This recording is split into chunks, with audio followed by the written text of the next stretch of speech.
I'd like to call to order the San Carlos City Council meeting for July 11th, 2016. Tonight, our Pledge of Allegiance will be led by our mayor for the day, Christopher Fromm, who's a student at Tierra Linda Middle School. So, Christopher, please lead us in the Pledge of Allegiance.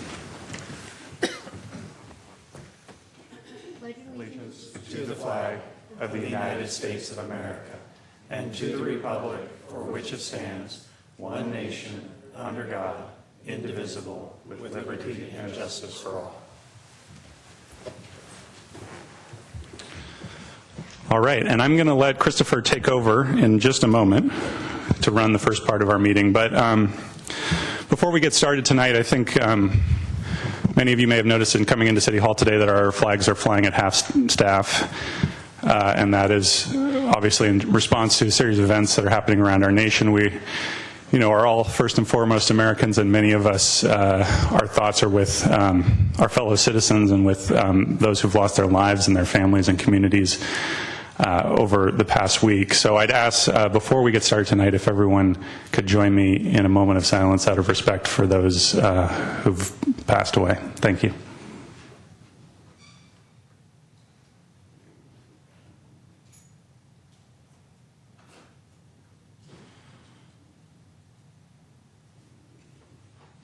Thank you very much. Okay, Christopher, the meeting is yours. Item 3, does anyone have changes to the order of the agenda? Mr. Mayor, there's no changes from staff this evening, but I believe in front of you is a request from a member of the public to pull item 8I, if I'm not mistaken.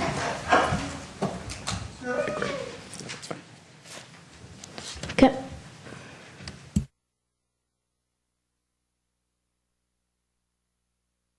Do we have a report from closed session?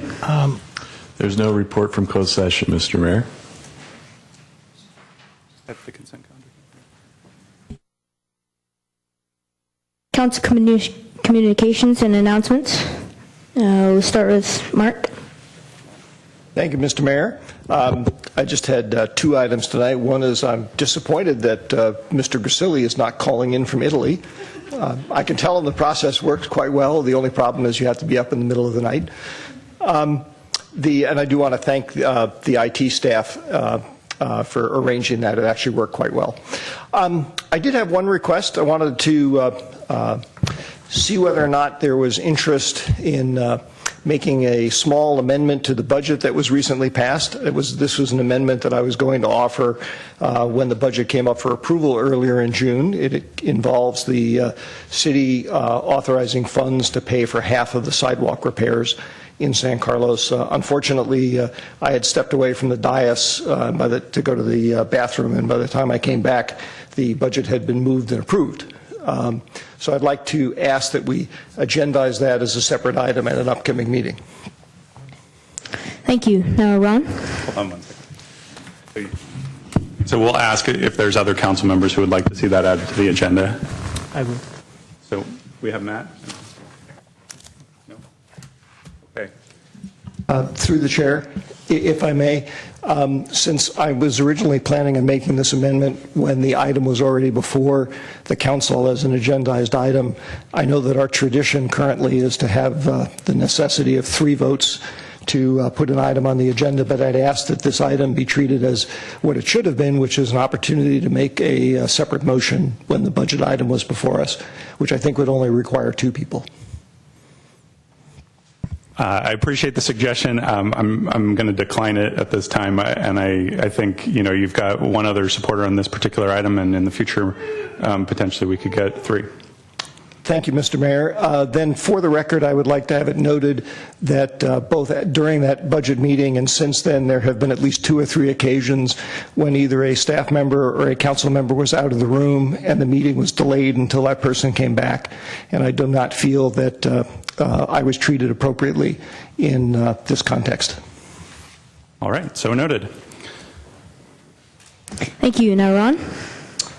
Thank you, Mr. Mayor. About the only activity I was involved in that involved city business over the last couple of weeks was I'm a member of the Grand Boulevard Task Force, which is actually a 3-county task force of representatives in San Mateo, San Francisco, and Santa Clara counties to look at ways to improve and maximize the use of what we call the corridor, meaning El Camino from San Francisco to San Jose. I won't go into a lot of the details, but there is a very large movement to concentrate transit-oriented housing along the corridor. There are a lot of projects that are ongoing. There are going to be a lot of workshops in the future, and there is a housing toolkit that's been put together for a lot of the cities. And there are apparently nearly 650 opportunity sites that have been identified along the corridor from San Francisco to San Jose, where about 50,000 affordable housing units can be built. One statistic that just doesn't go away that I was reminded of was that in the last 6 years, about 55,000 jobs have been created in San Mateo County. In that time, we've built 2,500 housing units, which is about I think it's about a 22-to-1 ratio of jobs to housing units built. So as everybody knows, there is a huge ongoing and continuing and will continue housing crisis. The other thing that was noted was that there are about 180,000 people every day that drive to San Mateo County for their jobs who do not live here. And that's one of the reasons that our freeways are so crowded. So one of the big charges of the task force is to have all the counties work together and find a collaborative way to build that housing. And it was a very productive meeting. These are public meetings, by the way. They happen every quarter. The next one will be at the end of September. And I encourage anybody who is interested, you can contact me or the city. Thank you. Thank you. Now, Cameron? Why don't we go with Matt? Matt? Thank you. I did not attend any meetings on behalf of the city. However, I did have 2 occasions to take note of some things, and I wanted to bring them up here from the dais so that they are noted by the staff. The first one was talking with one of our citizens downtown on Laurel Street right after watching a fella who was probably about 6'2", trying to walk down Laurel Street, having to duck every time he got to one of the restaurants that have the umbrellas or canopies. This, to me, is becoming a problem, and this is what the citizen had stopped me and wanted to talk about, was the proliferation of tables that are coming really close to the edge of where they ought to be, that you've got wait staff at restaurants walking into the sidewalk area because the tables are taking up right to the brick line that we have there. So between the umbrellas or the canopies and then the way the tables are being arranged and the wait staff is waiting on them, it looks to me like, and this citizen was pointing this out, it's becoming a disruption to foot traffic downtown. And I think that's something that needs to be enforced and taken a look at. The other item was from being at coffee one morning and watching the sheriff's department, who we're under contract with for our police, respond to what was turned out to be, I guess, a false alarm for a bank robbery at the Bank of America. And while we all had a good laugh about it, the patrons at the plantation, one of the things that disturbed me that I saw was officers getting out of their vehicles, engaging their long-arm rifles, and walking down the street when there was no effort made to stop traffic, either foot traffic or vehicular traffic. And in fact, while all of this was going on, cars were going down Laurel Street past the scene of what could have been a very dangerous situation if there had been open gunfire. So I think a word with the Sheriff's Department about that situation would be in order, because to me that did not appear to be safe for the general public. Thank you. Thank you. Now, Cameron? Thank you, Mr. Mayor. I have a few pictures that I wanted to share from some community events over the last couple of days. If Crystal, you mind bringing those up? So I had an opportunity to join the Public Works Department at the City of San Carlos booth at the Farmers Market on July 3rd. And it was the second time I've done this kind of Ask the Mayor session for a couple hours, and I have to say I really enjoyed it. There was a big turnout again, and I'm going to try and keep it up about once a month for the rest of the year. For those of you who came out, I really appreciate all the feedback, all the great ideas, and for those with specific requests, I've forwarded all of them to our staff, and we'll be following back up. So if you didn't catch me this time, I'll be publicizing it again for a time in August, and I may try and bring along some of our other regional elected officials I think we're trying to work out a date to have Supervisor Don Horsley join me in August. So look forward to that. I'm going to click that on and do that. I had, this is a fun photo, I had the opportunity to join in the 36th annual Sunnydale July 4th block party, which was an amazing event. I had heard about it for many years, and this year I was invited to help lead the parade. That's me with my wife and the king and the queen of the parade. This is a block party that goes from 2 o'clock, all night. The entire neighborhood is out. They recognize all the new families that have moved in. It was very heartwarming, and I really appreciate my hosts. This gentleman here, his name is Vince. I forget his last name, but he's a professor at the College of Notre Dame. But I just wanted to thank everybody for inviting me and my family. My kids had a great time too. And then on Friday, Christopher and I got to spend the day together. We did a tour of City Hall. We went to a lot of other events and saw a lot of other city facilities. But we started the day at the Redwood City Fire Department to recognize the promotion ceremony for two two San Carlos firefighters. Who are now part of the Redwood City San Carlos Fire Department. One is Chuck Lax, who many of us know, who's served in San Carlos for over 2 decades. He was promoted from captain to battalion chief. The other is a gentleman named Chris Cottle, who was promoted to captain. It was a really great event. There were a lot of firefighters there, as well as their family members and elected officials. And my congratulations to Chuck, to Chris, and to their families. And that is all I have tonight. Thank you. Now we will move on to 5B, staff comments on city administrative business. Now, Mr. Maltby. Thank you, Mr. Mayor. Just a quick update this evening for the public on line 147. PG&E continues to work on the transmission line running down Britton Avenue.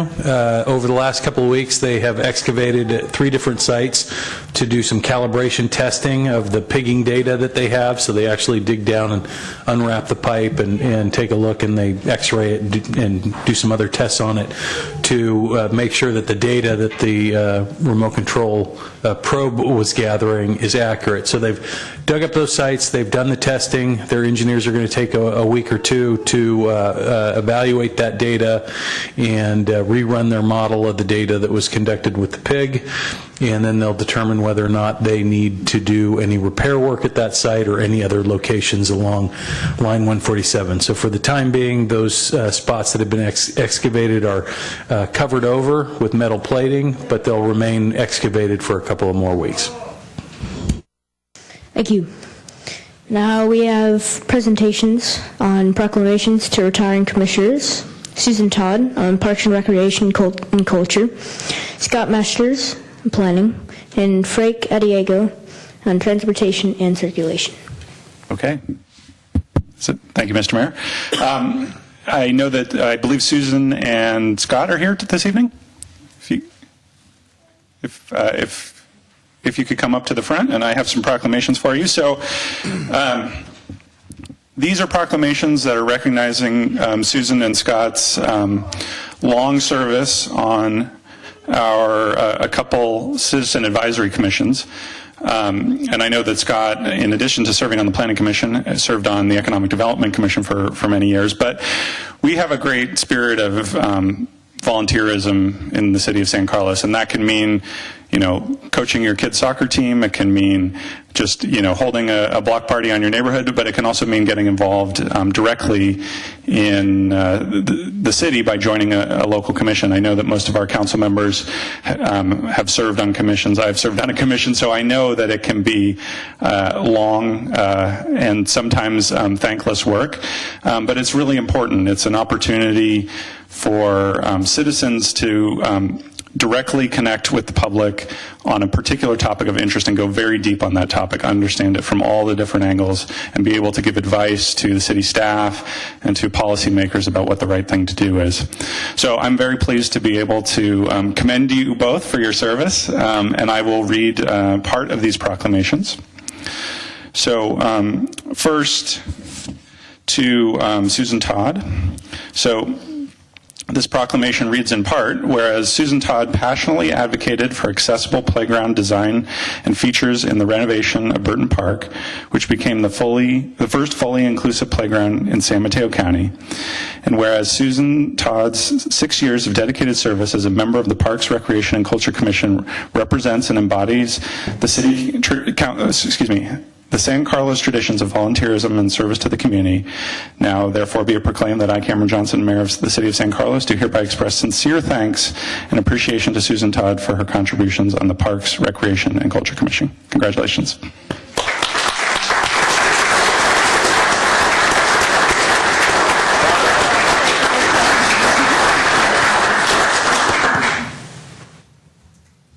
Would you like to say a word or two?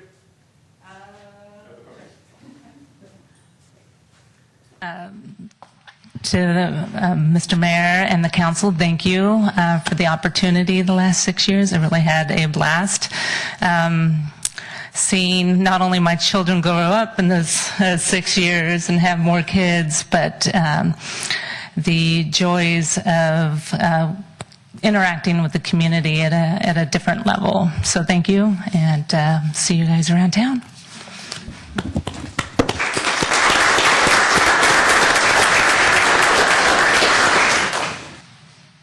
Now, Scott, who has contributed to our city in many different ways, including his tenure on the Planning Commission. This proclamation reads in part, whereas during his tenure on the Planning Commission, Scott Marsters made invaluable imprints on some of the most significant projects in the city of San Carlos, including the General Plan and Zoning Ordinance, the Transit Village, Wheeler Plaza, the Landmark Hotel, and Meridian 25. And whereas Scott Marsters' 6 years of dedicated service as a member of the Planning Commission represent and embodies the San Carlos traditions of volunteerism and service to the community, now therefore be it proclaimed that I, Cameron Johnson, Mayor of the City of San Carlos, do hereby express sincere appreciation and thanks to Scott Marsters for his contributions on the Planning Commission and dedication to the community of San Carlos. Congratulations and thank you.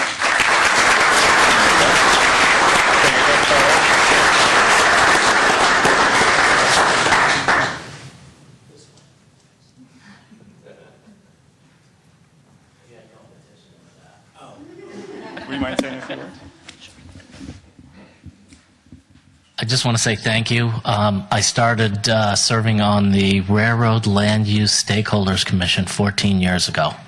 And I spent a good time there and 6 years on EDAC and 6 years on the Planning Commission. And it was worth every minute of it, and it was very enjoyable. There were a lot of people who had a lot of really good things to say. And I just want to thank you all for allowing me to participate in that. Thank you.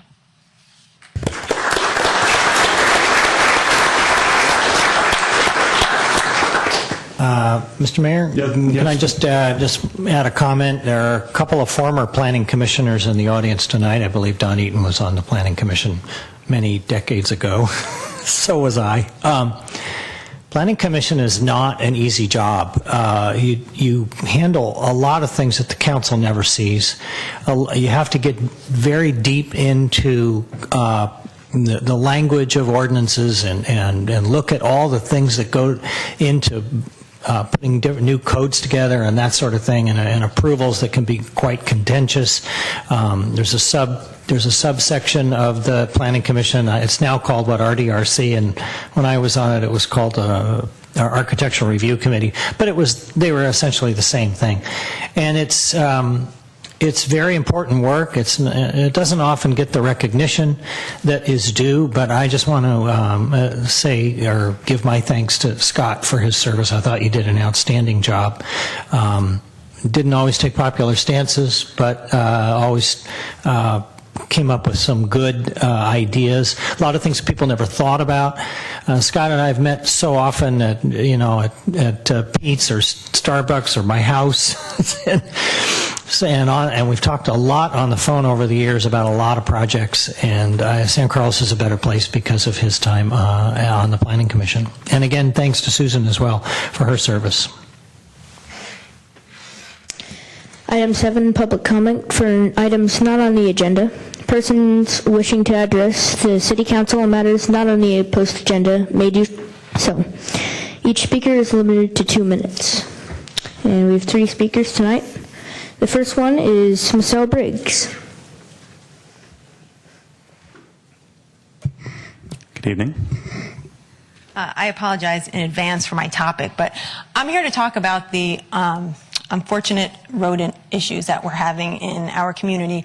As I'm sure you guys are aware, last summer there was quite a public outcry over the number of rats that people were seeing. There was somebody who commented about seeing 15 in a tree, actually, who stopped counting at 15 in the tree. There were people who talked about seeing them midday running across the power lines on Britain. There was somebody else who talked about clans of them on Dartmouth Ave. Now, Vector Control got involved. They jumped on it right away. They held a meeting. There were probably 50 or 75 of us who attended. And then I know they did a census, and they did conclude that we do have an active population here, and they've put in some measures to try to eradicate it. I realize it's not a quick fix, but a year later, it doesn't seem like there's been a notable improvement. It actually seems like it's possible that things may have actually gotten worse. There are a flood of threads right now on Nextdoor about the issue. One person started a thread taking a poll on how many rats people have killed in the last 6 months. Somebody else posted something last week called "I Smell a Rat," and there have been 65 comments on it in just 4 days. And I was walking my dog at 7:30 in the morning, and one scampered only 5 feet away from me. I mean, it was broad daylight at that point. And I was with a dog, and it scampered right by and ran into the wheel well while I was on Chestnut Street. And our dog walker at noon saw one, and she's not from San Carlos, so she was shocked and left me a note about it, and I unfortunately wasn't. And you know, when you start seeing them in the middle of the day, like they are everywhere, and we all recognize that, but when you start seeing them repeatedly in daylight, you know you have a serious problem. And they carry diseases, they carry mites, and they also affect our quality of life. We pay a lot of money to live here. I don't actually go out into my backyard in the evening. And we have friends and neighbors who hosted a dinner with their pastor, and while they were eating, one scampered along the fence line right in back of his head, and that really is humiliating. My last point is this could actually also start to affect our real estate prices. I have friends who were moving from San Francisco, asked me what I thought about San Carlos. I told them all the wonderful things about it, and felt obligated to mention this. Somebody on Nextdoor even actually commented to somebody who was surprised about it and said, "You mean your realtor didn't tell you about the roof rat situation in San Carlos?" So I know Vector Control is involved, but what I'm begging the city to do is to really make this a priority. I don't think that we're going to successfully eradicate this problem without the firm commitment and leadership from the city. When I mentioned to Vector Control that maybe they could do a poster or a postcard mailing to residents to kind of let them know what they should be doing, they said they didn't have the budget for it. So I'm really asking the city to take a firm stance on this. If you actually want volunteers for a task force, I'm willing to dedicate as much time and energy to solving this problem on behalf of the city as I can. All right. Thank you for your comments. If I could ask staff, do we know the next time that Vector Control is planning? Usually they give an annual update. Is that correct? And when they're next scheduled to come back before us? I don't have that information this evening, Mr. Mayor, but we can talk to them and get a presentation scheduled for the council in late summer, early fall. I will just add that, obviously, most of what we're talking about here is private property, but in terms of the city's efforts, we will be doing another contract to bait the creeks again this year, so that will be happening again in our effort to control this rat population on public property. Thank you, Jeff. Our next speaker will be Scott Masters.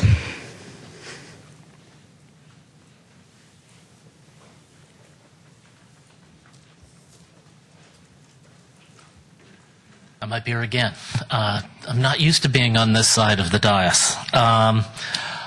What I wanted to talk about tonight was the Meridian 25 project. And I'm coming back to you as a former planning commissioner and talking about the, it's on the agenda, isn't it? What? It's on the consent, so I'm not going to be able to talk about it, am I?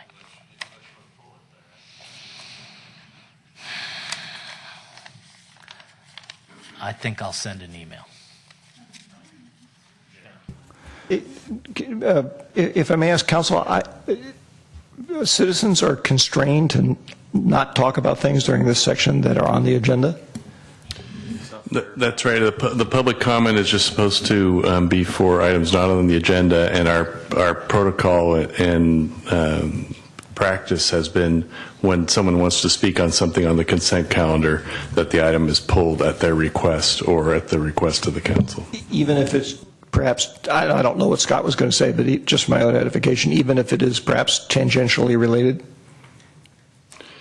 You know, I guess there could be an inquiry of that, but when he introduced it as Meridian 25, I just happened to know that it was on the agenda. Thanks.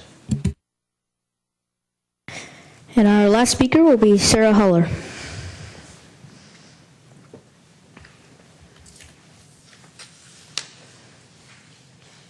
Good evening. Good evening. Thank you for allowing me to speak. I wanted to speak this evening about traffic on San Carlos Avenue and the dangers that we are being presented with in the neighborhood. I currently go to the San Carlos Adult Community Center 3 mornings a week. This morning I was thrilled to see a police officer on a motorcycle actually having a human presence in the neighborhood. People are speeding, running yellow and red lights. I recognize our police officers' presence and our police force has changed in the last few years, and now we have the sheriff's department. However, I am strangely one of the more spry people going to the adult community center, and I'm very concerned about the amount of people that run lights, that speed, and act like they're going on an expressway ramp. I know it's a 25-mile-per-hour zone. I know that we have a big sign out now that says you are approaching a senior center, but I think that we need to have I'd like to ask what we can do in the community to help increase safety, especially for people who might be having less mobility. And I appreciate the time. I appreciate the opportunity to express this concern. I know that there are a lot of people that are frightened in the neighborhood. And if anyone has comment on that, I would greatly appreciate it. Thank you. Thanks very much for your comments. I will note that one of the things that we recently added to the budget was $1 million for pedestrian safety to be spent over the next 2 years.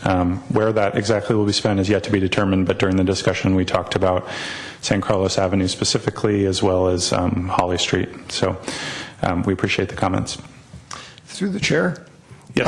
I was trying to remember, did we or did we not also ask the Transportation and Circulation Commission to review ideas for trying to address some of these concerns? And if not, maybe it's something we should do.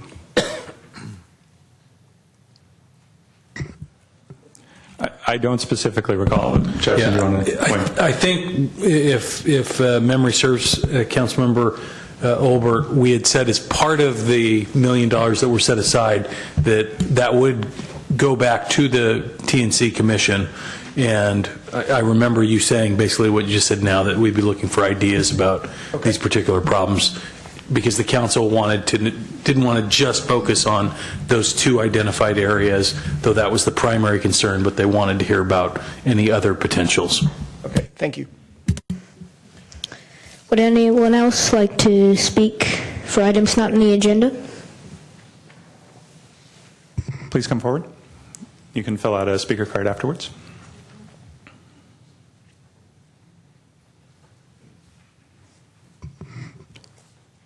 Good evening, and if you could just introduce yourself. I'm Rosemary Guadalaki. I live on Britton Avenue in San Carlos, and my concern is also traffic and cars speeding. Britton Avenue is an absolute disaster if you try to cross the street from one side to the other. There are no pedestrian crossways. There's a park that people use, and they need to cross the street to continue on the trail from the left to the right or the right to the left. And there have been several very serious accidents. One was a fatality on that street, of which I'm sure you're all aware. Another accident on that street was a car coming down Britton Avenue ran into a house. No one, fortunately, was injured when this happened. But the speeding has not stopped, and the traffic has increased. The traffic is traffic. You have to put up with it. But we really shouldn't have to put up with these cars speeding down Britton Avenue. And the situation is such that the Britton Avenue has two curves in its path. And if you walk up Britton Avenue as a pedestrian, there's points on Britton Avenue where you cannot see if a car is coming because of the slope.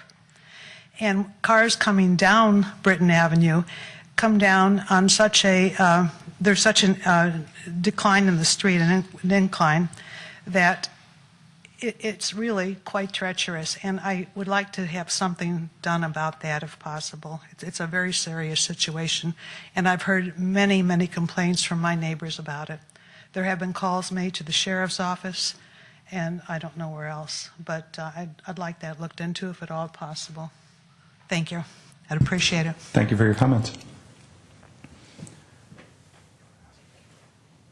Oh, come on up.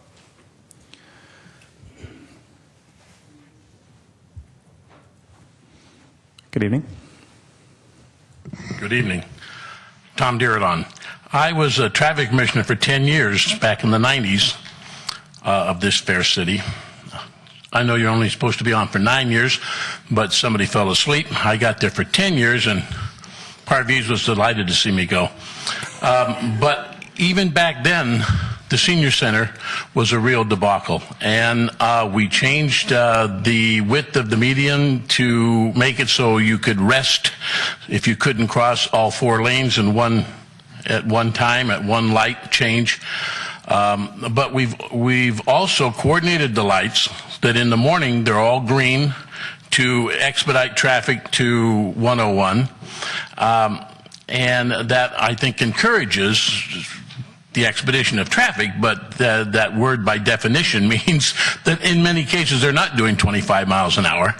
And it's really a sticky wicket. I mean, we've dealt with this thing now for 20 plus years, and I'm not sure what we even talked about putting an underpass or an overpass, a tunnel or a bridge to accommodate walking across the street, which of course in this day and age would be economically prohibitive. But it's a difficult situation, and it's just as bad or worse today than it was back in the 90s when we were dealing with it. So it's going to be tough too, but it's obviously something that's very necessary, especially now that we've rehabbed the entire center, and we're not able to buy the land around there to create a parking place, a parking lot that would accommodate the seniors so they could simply walk across the street.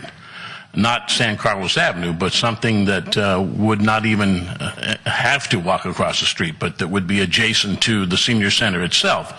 So it's, of course, eminent domain's an interesting word in this day and age, but But yeah, it's something that certainly has been needed to be addressed for the last 20, 30 years, actually, ever since the senior center was built there.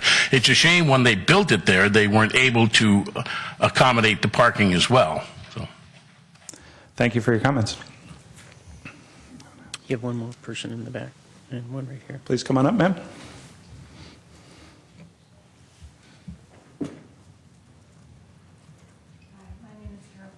I live on Cedar, and I'm going to just add on to what's been said about traffic. I'm very concerned about the traffic, and I wonder if we could have maybe speed traps or something where citizens might know that there could be an officer waiting at the next corner if they're speeding.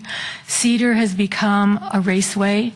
I can hear the cars screeching down Cedar. I'm on the 600 block, and I can hear them screeching down the street, and it's frightening. During the day, it's a school. The Central Middle is right there, and yet cars are speeding like crazy. And I worry about the bikers, the kids on bikes, people pulling out of their driveways, and just in general, the speed is outrageous. And I've actually called on it recently because I'm concerned. But I wonder if there is some way that patrol or something could be set up periodically so that it kind of scares people, like, you see that cop is always at that particular freeway, you know to slow down, but maybe they don't know whether they'll get caught or not, and it'll slow them down. And it isn't just Cedar. I've been on Cherry, and people blow through a stop sign many times, right on Chestnut or Walnut or wherever they happen to be. And then they look at me like I'm crazy because I'm going down Cherry and I don't have a stop. So it's a real concern, and I'm really, really worried about someone being hurt. And I'd just like to add that to what's been said. Thank you. Great. Thank you for your comments. Was there one other gentleman who wished? Please come on up.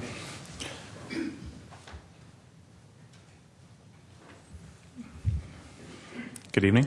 Hi, good evening. I'm Daniel Tinter. I live on Emerald Street. I didn't intend to speak tonight. I'm here for the issues to be raised later on in the meeting, but given the opportunity, our street was recently repaved, beautiful blacktop, and so my issue is more of a kind of an annoyance thing compared to other things discussed here so far.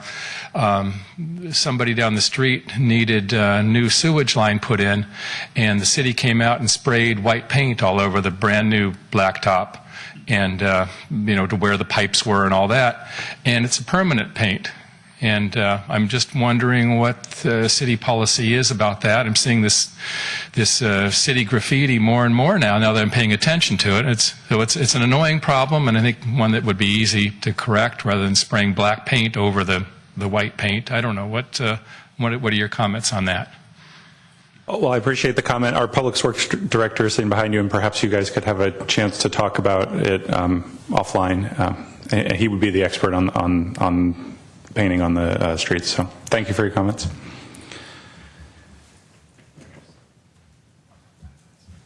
Would anyone else like to address comments for items not on the agenda?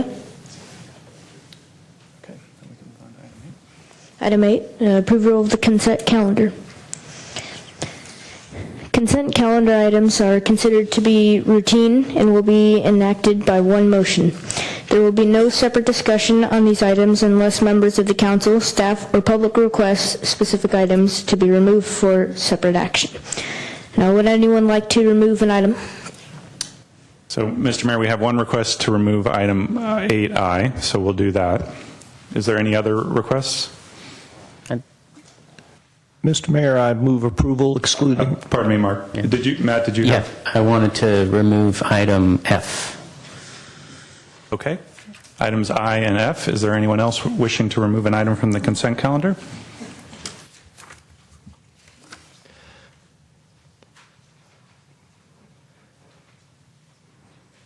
I have no requests. Do I have a motion to approve the consent calendar? Mr. Mayor, I'd like to move approval of the consent calendar absent items F and I. Second. Mr. Mayor, we have some ordinances that are set for adoption. Then I would also like to move that we adopt ordinance number 1507, an ordinance of the City Council of the City of San Carlos, amending the zoning map to change the site from general commercial/industrial, GCI, zoning district to planned development, PD zoning district, and approving the associated planned development plan for the Meridian 25 office project at 821, 837, 853, 871, and 877 Industrial Road and 831 Branston Road, APNS 046140090 or -100, -110, -120, -130, and -140. And also adopt ordinance number 1508, an ordinance of the City Council of the City of San Carlos approving a development agreement with WHPV Tankage SPE LLC for the Meridian 25 office project. And finally, adopt ordinance number 1509, an ordinance of the City Council of the City of San Carlos amending San Carlos Municipal Code Section 13.08.160 sewer service charges and fees. Second. I have a motion and a second. Crystal, please call the roll. Councilmember Collins? Yes. Councilmember Grocott? Yes. Councilmember Overt? Yes. Mayor Johnson? Yes. Okay, I think we're going to excuse our mayor for the day with our thanks. Christopher, thank you very much for running the beginning of the meeting. If we can give him a round of applause.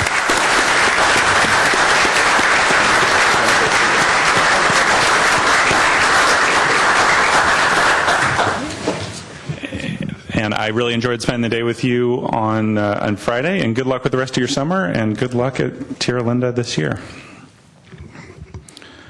Okay, let's take our consent items now, and so we can take them in order. So Matt, you pulled item F, is that correct?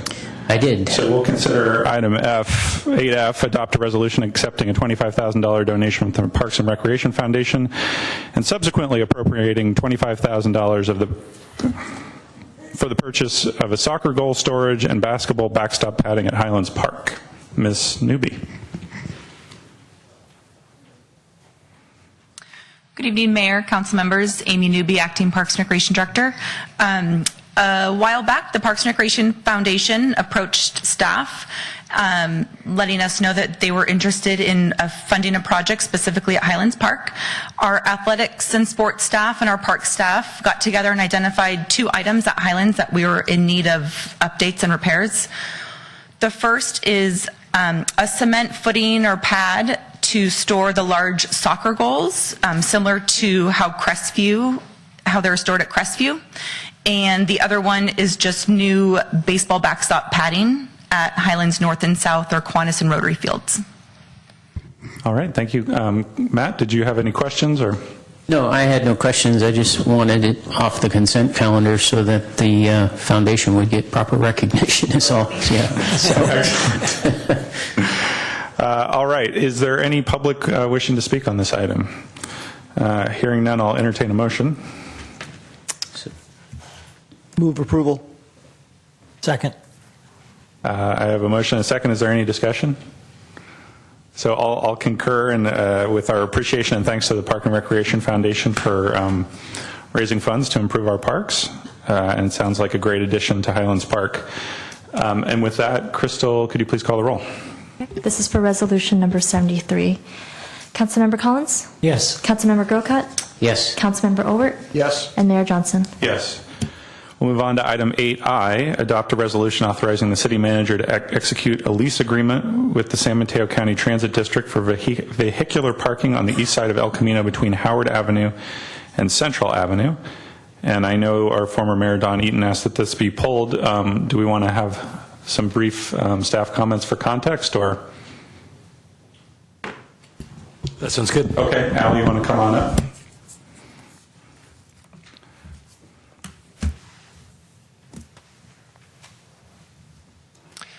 Good evening, Honorable Mayor, members of the City Council. So, as noted, this is a lease for the property along the railroad tracks south of Howard down to about Duncan Motors. And the intent of this lease is to provide some extra parking in the South Laurel area.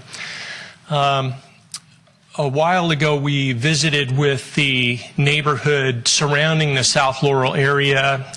We invited some people to a community meeting down there, and people are starting to express real concerns and with parking that is overflowing from the popularity of some of the new businesses that we have down there. And as you know, the lion's share of parking in that area is all street parking. We don't have parking lots like we do in the historic core of our downtown. And so due to that fact, a lot of the employees are starting to park in the neighborhood. We did do recent parking counts. We had done some a couple of years ago, and we had some empirical information to show which streets were being impacted during peak hours like lunch and dinner. And we just recently redid those numbers, and we noticed an uptick in parking in some of the residential neighborhoods. So one of the things that came out of that meeting, and that was very well attended meeting at White Oak School, maybe there was 100 people there, and one of the things that the neighborhood mentioned was that we need to solve the employee parking problem, and there was even suggesting at looking at other places like the railroad corridor. And so the idea is that if the restaurants and other businesses continue to be successful in that area, and as we see new development occur, we will need to address this parking situation in some way. You'll get a report in just a few minutes about the Greater East San Carlos residential permit parking program, and that's been very successful. And one of the things that the neighborhood over there is interested in is a neighborhood permit parking program. And so we believe that moving in this direction to find a way so that some of the employees can have 8-hour parking for free. Of course, they would need to pay a nominal fee for permits to do that. But right now, they're moving their cars all around, and employees tend to park again for much longer periods of time than a customer would. And so the intent of this is to encourage those employees first to be the parkers right across the street in that area and get them out of the neighborhoods. And then later on, that would leave us some flexibility in applying a residential permit parking program in the area. And I'm available to answer any questions. All right. Thanks, Al. Any questions for Al? I do, thanks. Ron? Al, we have an idea of how many employees, do we have an idea how many employees will take advantage of it, potentially? We don't yet. All we know is that there's a lot of business down there, a lot of restaurants. I think that in talking to folks at town, I think they have about 20 employees just at town, just to give you sort of a scale of magnitude. Of course, the restaurants, they have peak hours, so they have staff turnover throughout the day, but again, generally about 20 just for that one restaurant. So if we enter into a lease, it looks like it's a renewable lease? Yeah, so what we're proposing is a 5-year lease to start, and anything more than 5 years would need to go to the Samtrans board. And to move this forward, we're bringing you this first 5-year lease, and then if you're interested, we can ask them to go back and increase it for options beyond that. So what happens if it turns out to be a miserable failure and like 3 people park over there and we have a 5-year lease? What do we do? Do we have a right to renegotiate the lease, to abandon the lease? Yes, we can abandon the lease. Samtrans would let us out of the lease. I think that, it would take some time to implement this. And the other thing is, we would be implementing this without a parking permit program in the neighborhood. So really, the full benefit of this land wouldn't be realized until we installed a parking permit program in the neighborhood. And again, we haven't really gotten that far with it, but we knew if we were going to do that, we would have to find somewhere else for employees and others to park. So the lease would be in place before the parking permit program's in place? Yes. And how long do you think it'll take to put the parking permit program in place? I think it took us about 6 to 9 months to put the one in the greater East San Carlos neighborhood together. It was our first time doing it. We have a lot more experience now, but I'd say that's a fair time frame to work with the neighborhood and the council on that. Thanks. Thanks, Ron. Mark? Thank you, Mr. Mayor.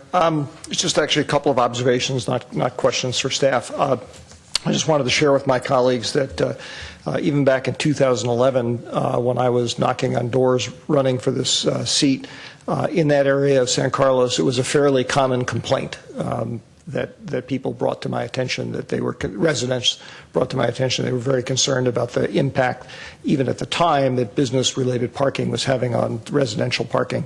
And I can imagine it's only gotten worse since then. I'd also like to just make the observation, too, that I've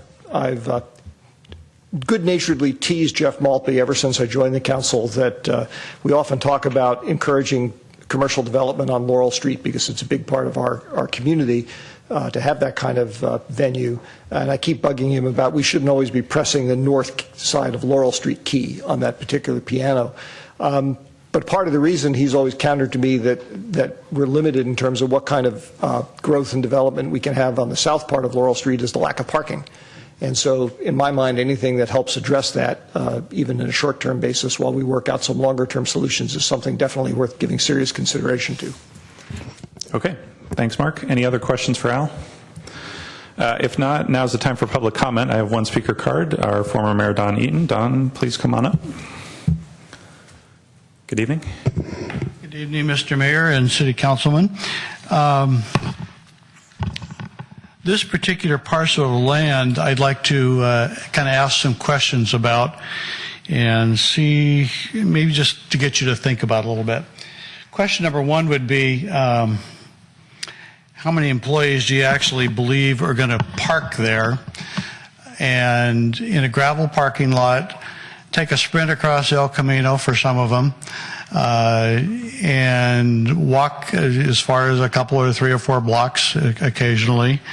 I just don't think it's going to be that big a success, speaking from 40 years of experience here. Secondly, I'm wondering how many restaurant patrons will even park there. I kind of doubt very many at all would do that same exercise. Thirdly, I'm wondering what is really the highest and best use of that land that has sat vacant for longer than anyone in this room has been here, and blending that query with the concept of a grand boulevard that has been promoted for several years, and asking you to think heavily about such a concept. Also asking you to think about the job of a city council person to create community gathering places, to create, in this case, community in the form of a proposed 36-hole high-quality miniature golf course that would benefit not just this community, people of all ages, but people in surrounding communities. So in my mind, it kind of becomes a question of, do you satisfy a few people in an immediate neighborhood who are actually complaining about people parking on a public street, albeit in front of their home, and I understand all that whole drill, or do you satisfy literally hundreds or thousands by creating a positive influence in your community? To that end, I would ask that the council put this particular item on, just continue it for at least 90, maybe 120 days, maybe even a little longer than that. I would not ask you to do that in perpetuity. The reason that this project has not gone forward is the control of the land. And who controls that land? Samtrans, of course. During the past 3 plus or minus years I've been working on this project, and most of you are aware of it. I've had personal conversations with just about all of you about this. The main issue has been, again, control of that land. Samtrans, with no personal animosity to anyone who works there, has been this giant bureaucracy, and there is one excuse after another. And I would say to you that since I found out just today that the contract for the electrification has just been awarded last week, I've contacted the real estate manager at Samtrans, and they've told me they will give me the name and contact person of that company who was contracted to do this. And the main issue seems to be access for electrification, which is actually takes place up on the tracks itself, but they just need access from 4 or 5 spots, which they have admitted they have at least 5 spots. And I would like to see how that could work into this concept of perhaps having access from the parking lot itself, because the miniature golf course, of course, has to be well parked. And if that's possible, then I'd like to work with them and then proceed with the land lease for this community development myself. If it is not possible, I would be happy to hop off the bandwagon and allow for whatever use the city deems necessary or whatever use Samtrans deems necessary. So that's my goal tonight, is to come to ask you if you would be willing to continue this project. Summertime schedules of the council and my own summertime schedules would make at least the end of September the best option, and if a little more time after that could be granted, that would be much appreciated. Thank you. Thank you, Don. Is there anyone else wishing to speak on public comment on this item? Hearing none, we can have a bit of discussion, given Don has put a proposal on the table, or a request on the table about continuing it. We could also entertain a motion. Let me see. Matt. First, I'd like to see if there's I'm not going to make a motion to approve it, but before we have any discussion, I'd go for a motion. Did you want to share any thoughts, or? Okay, if that's the way you want to run it, that's fine by me. For me, I am not happy about this plan for parking at this site. When businesses went away years ago on that side of the El Camino, because we were doing the grade SEP and they were doing construction and so forth, and there are a number of businesses that went out, a lumberyard, restaurant, some other things. When that kind of thing happens, it's like an amputation in a way when it comes to business. It ruins the feel of El Camino and the way El Camino is a business district when you only have business on one side of the street. And businesses tend to feed on each other and help each other out and that sort of thing. And when you wipe it all out on one side, it hurts. And I think, if anyone that's been around long enough can recognize that it's difficult for these businesses that are left on the west side of El Camino. And we've seen, change of ownership, change of businesses and so forth, some that have worked very well, but some that have just really struggled to survive. And I think it has to do with the energy, if you will, being taken away on one side of the street. So a 5-year contract for parking at that site, I think, is a poor idea. The second reason I'm not too keen on the idea is because we're dealing with Samtrans, and if you look at how did Samtrans get that land to begin with, well, that goes all the way back to the creation of California and the laying out of railroads and property being set aside for railroads, and yet now we've got, as Mr. Eaton deemed them, a giant bureaucracy controlling that land. And it was never intended to be controlled that way, I don't believe. It was intended for a railroad. And if you look into that law and how that was done, the land that wasn't necessary for a railroad was to go back to public ownership. And yet here it is, still owned by them. And I understand why they feel like they need it. Part of it's because they've always said, well, if we're going to do any construction, like the electrification project, we need a staging area. Okay, fine. But again, just coming back to this idea of, a lease agreement for a parking lot with a public agency like that, it seems to me it would be much better to go to them and say, we've got a parking problem, we'd like to solve it, and temporarily we would like to use this gravel parking lot, but looking for something with either no payment at all or something far less than what we're paying, and not something that is for 5 years. So for those reasons, I'm not in favor of this. What Mr. Eaton proposes, I think, is an interesting idea, because it would at least generate some business and get some energy back on that side of the El Camino. So I would be in favor of what he's recommending, which would be a 90-day stay on any action at all on this item. Okay. Thank you, Matt. Gentlemen, do you want to weigh in here?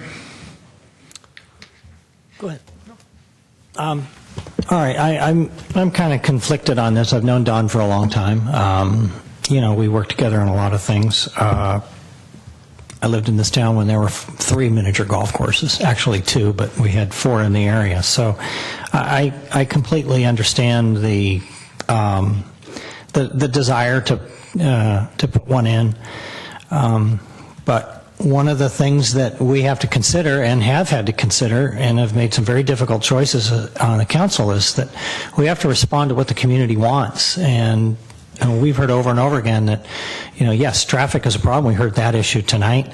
We've also heard on every survey we've ever done that parking is a problem. And we have a lot of people that live in the south part of town that lost their parking because of customers that go to the local restaurants. A lot of those things were put in motion by, prior planning commission decisions, council decisions years ago, but the problem doesn't go away. The only thing that really does concern me, I shouldn't say the only thing, but what does concern me is the whole 5-year lease. But so I was a little bit gratified to hear that it's renewable and it can be broken or it can be modified if it doesn't work out, because the one thing we don't know is if this thing is actually going to work. And it could be that it doesn't work and employees aren't inclined to park over there. They find other places. Maybe they take public transportation and they just don't want to cross El Camino. The other thing that comes to mind, having been involved on the as part of the Caltrain Electrification Task Force, is that high-speed rail, while a ways off, may want to run passing tracks through this town. And when I grilled them about, how are you going to do that, they said that they'd modify the existing berm. And if you do that, there is a lot of work to be done. It would become a staging area for high-speed rail. It will also become a staging rail for electrification. So my feeling is that I'd really like to see this happen, at least for Don's sake. There are a lot of people that came to a meeting. This is an ongoing problem for residents, and I don't see how we can ignore that fact at this time. So I'm not going to be voting for it. If it turns out to be a miserable failure, nobody uses it, then we can revisit the whole issue then. Okay, thanks, Ron. Mark, did you want to offer any thoughts? No, Yep. I was going to say I've offered most of my thoughts already. If anything else occurs to me, please feel free. I mean, my point of view on this is that there's essentially 2 different proposals for this same piece of land. One is to put a parking lot. The other is to put a miniature golf course. Both have public benefits. Adding a miniature golf course where families can go would be great. I would take my kids there. Adding a parking lot so that employees can park there and alleviates traffic on south end of Laurel has a public benefit, particularly for the residents who live very close. I think what I'm hearing Don say is that he would like a little bit more time to prove out the feasibility of his proposal. I think that's appropriate under the circumstances. If after that period of time he says it's not feasible, we can, move forward with a parking lot. There are other options for parking lots in the area, and I think that we should be proceeding to solve the immediate problem, which is people concerned about customers and employees parking in front of their homes by moving forward with the residential parking permit program, which we are doing. And so, from my perspective, if Don is saying he wants, maximum 120 days to prove out the feasibility of building a miniature golf course, I think that's a reasonable thing to do, and come back in 120 days and see where we are and reevaluate it at that time. And it does not mean that it's an either-or decision today. It's let's get some more information and then make a decision then. So that's where I would come down on it, but I'm happy to let others speak. Thank you, Mr. Mayor. One question sparked by your comments, since you and I are both on the parking subcommittee, and maybe I've forgotten something. You referred to other options for parking lots or areas down there? We have been presented with other possibilities that would include acquiring land. I don't know how much of this has been done in closed session or open session, but there have been other ideas that have been sketched out. I recall. Yeah, that was in the subcommittee meeting we had. Those are public meetings. But now I understand what you're saying. I mean, personally, for me, those are all much longer term and more problematic and far more expensive than this, which doesn't mean they couldn't happen, but they're not equivalent things. The other question I had was for staff, which is what are the risks or consequences, I guess, of the kind of delay that Mayor Johnson was suggesting? Well, I mean, I don't have a complete crystal ball, but I did have an opportunity to talk with Brian Fitzpatrick, who's in charge of the land leases over at Samtrans this afternoon, and I asked him that question essentially, and he gave me every assurance that he could that, if the council wanted to provide a few more months to Dawn to talk to them and continue to explore the concept of the miniature golf course there and leasing the land, that it would still be available for us if we wanted it 120 days from now. But the caveat there is, of course, somebody could come along today or tomorrow, and there have been according to Samtrans, other interested parties in this particular property, and somebody could come in and make an offer that's more attractive than either of ours to them, and their hands aren't tied in any way, shape, or form. So there's no guarantees, but it sounds like this wouldn't be fatal to the city's efforts to lease that land if in a few months we were back here having this conversation again. And then, Mr. Mayor, I had one other question. I'd just like to get my colleague's sense of looked at. And I understand where Don's coming from. I mean, I think the first time you brought this up with me was a year or so ago when we had lunch. One of the times when we had lunch, but looked at from another perspective, essentially what's happening is there was a proposal brought forward by staff to try and address an issue affecting the community, and somebody else has said, well, wait a minute, there may be another use for the land here. I'd like time to evaluate that. Does that mean that let's say, Don's idea for the miniature golf course, for whatever reason, doesn't go forward? If somebody else comes forward, are we going to say, okay, wait a minute, we need to wait till all other possible options are considered before we make a decision on this proposal? That's something I'm kind of wrestling with a little bit. That doesn't seem like a good practice for making public decisions. So I'd just be interested in people's thoughts on that. Yeah, I don't know. I don't think people have been beating down Samtrans doors to rent that piece of property, as far as I know. It's a sort of undistinguished tract of land right now, so I'm not too worried about that. Matt, did you want to? Yeah, I just wanted to say that we need 3 people to change this, or just 2, or what? Because I'll jump on with what you're talking about, just to give it some time and give it the opportunity for something other than parking, because I understand the need for parking down that end of town, but again, I think the synergy between one side of the street and the other when it comes to businesses has been wanting for the last, Don, when did we do the grade stuff? That was 30 years ago, right? And is it? Yeah, whatever that time period's been, it's been a long time that businesses have been not on that one side of the street, and I just think it's hurtful to everyone who's trying to do business on the west side. So, let me ask our parliamentarian here, what do we need to continue an item?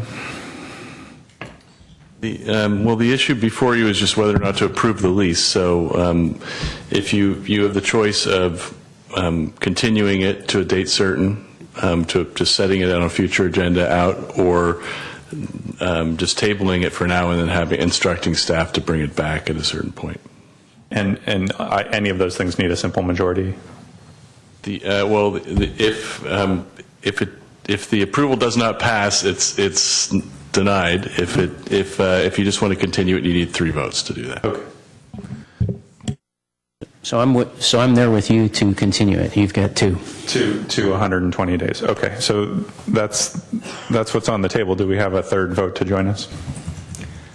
Well, to use one of your expressions, I'm reasonably persuaded that the calamity isn't going to ensue if we don't do this tonight. So. Okay.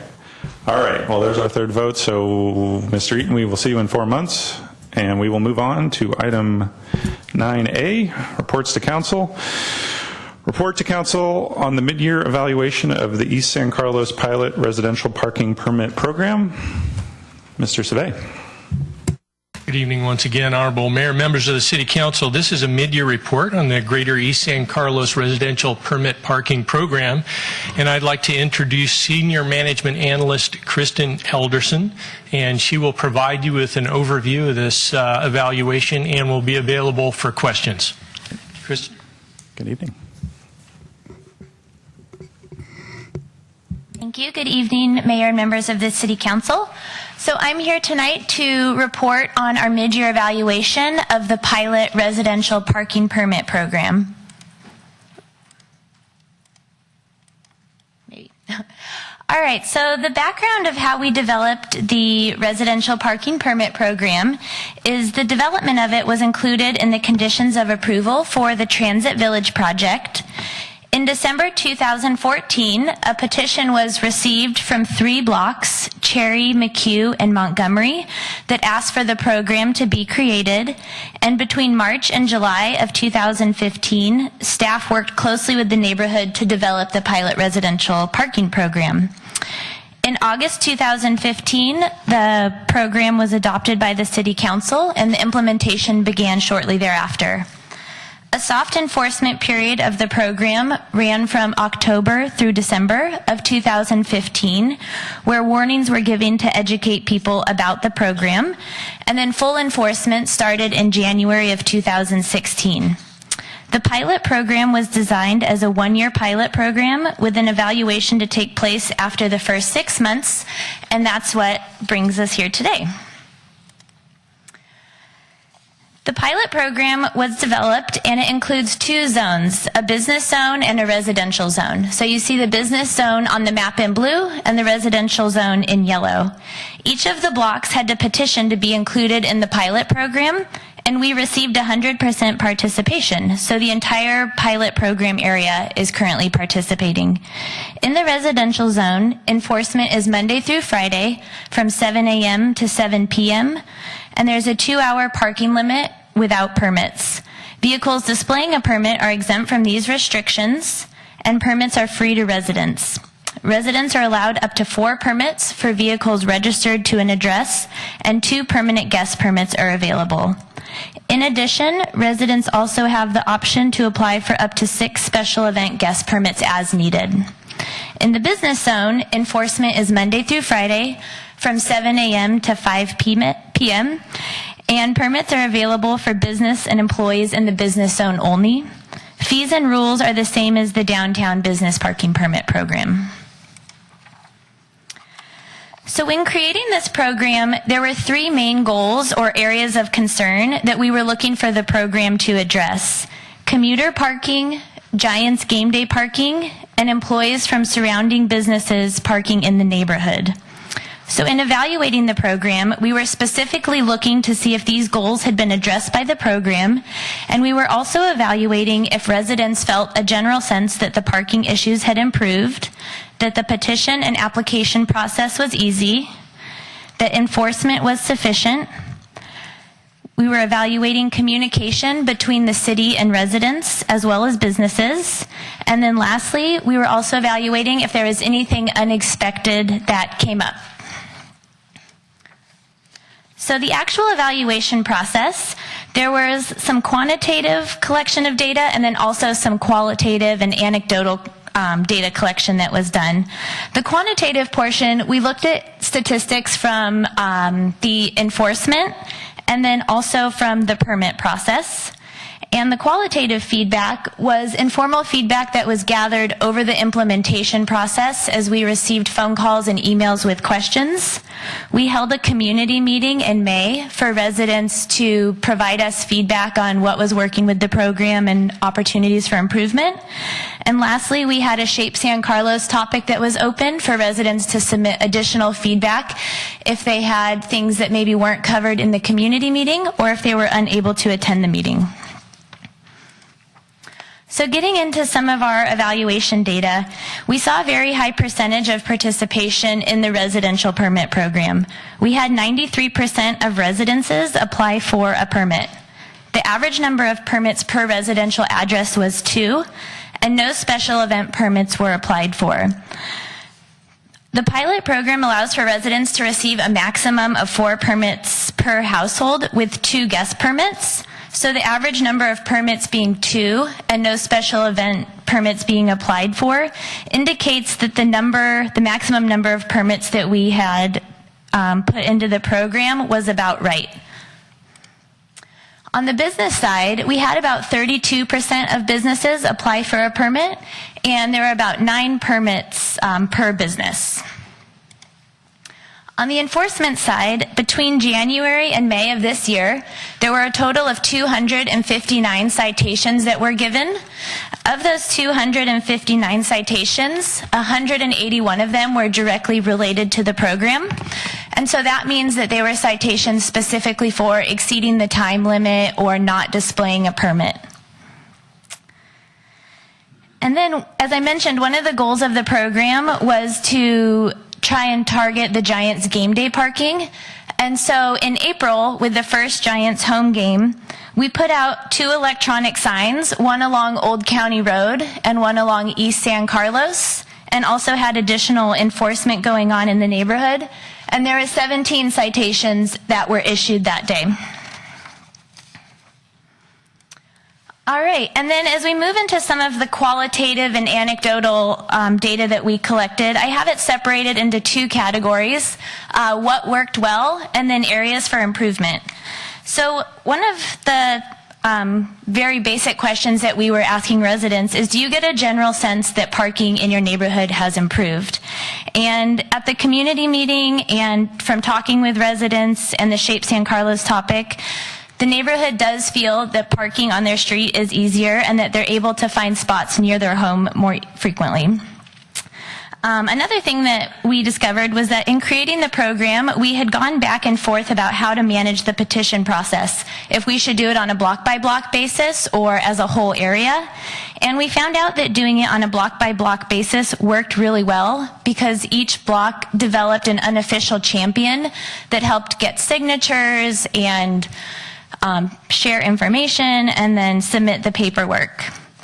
And then lastly, feedback from residents and businesses indicated that the online permit process was straightforward and easy to use, and we experienced a minimum number of people who came into the counter to get permits or called with issues or questions about the online permit process.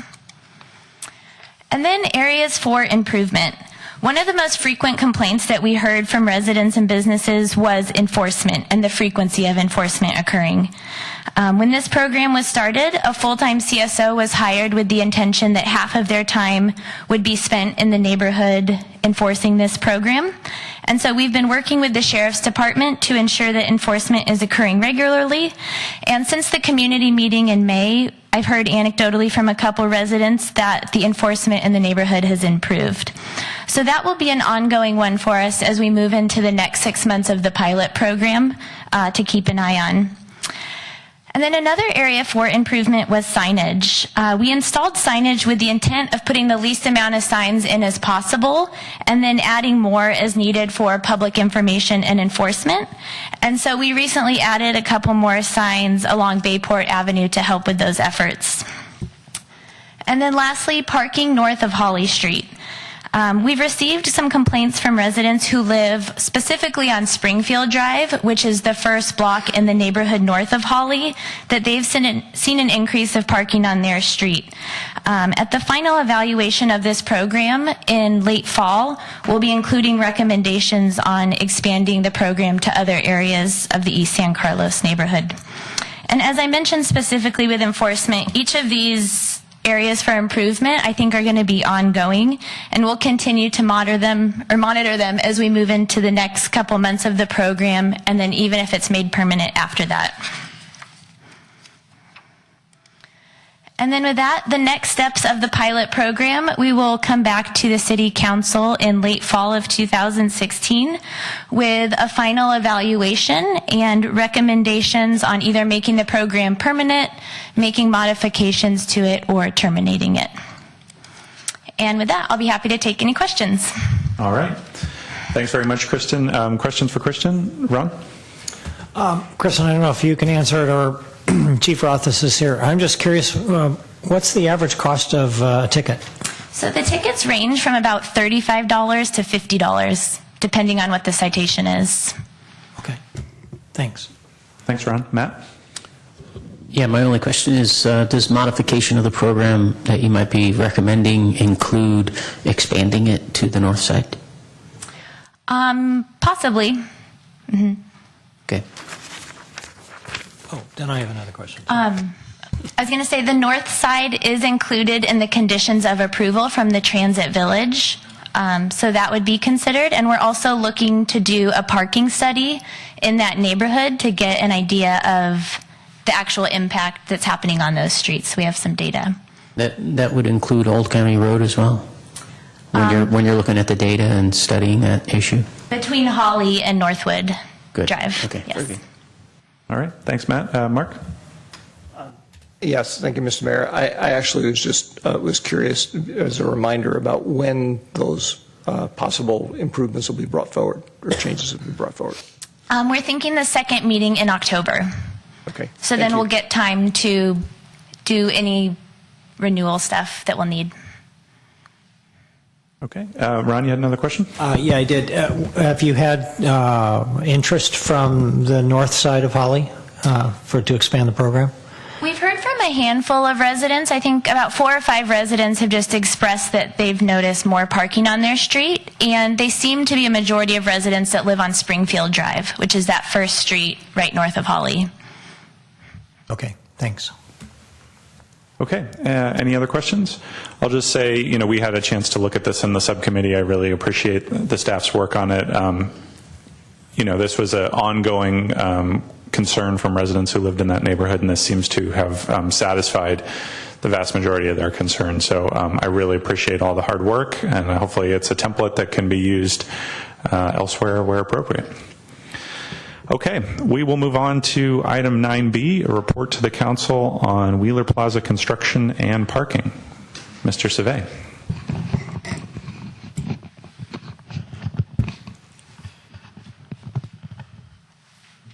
Good evening, Honorable Mayor, members of the City Council. So, an update on the Wheeler parking construction issue, and what I'd like to start with really quickly is, going into this, we had some guiding principles for how we'd like this to go, and we know that there's going to be a disruption as a result of the Wheeler Plaza project being constructed. And what we'd like to do is come up with a plan, and I think we have, with parking that's convenient for the businesses and employees and the community. We'd like to limit disruption as much as we possibly can, and I think communication is going to be critical, and it already has been, and we're working very closely with the businesses in the area and the broader community.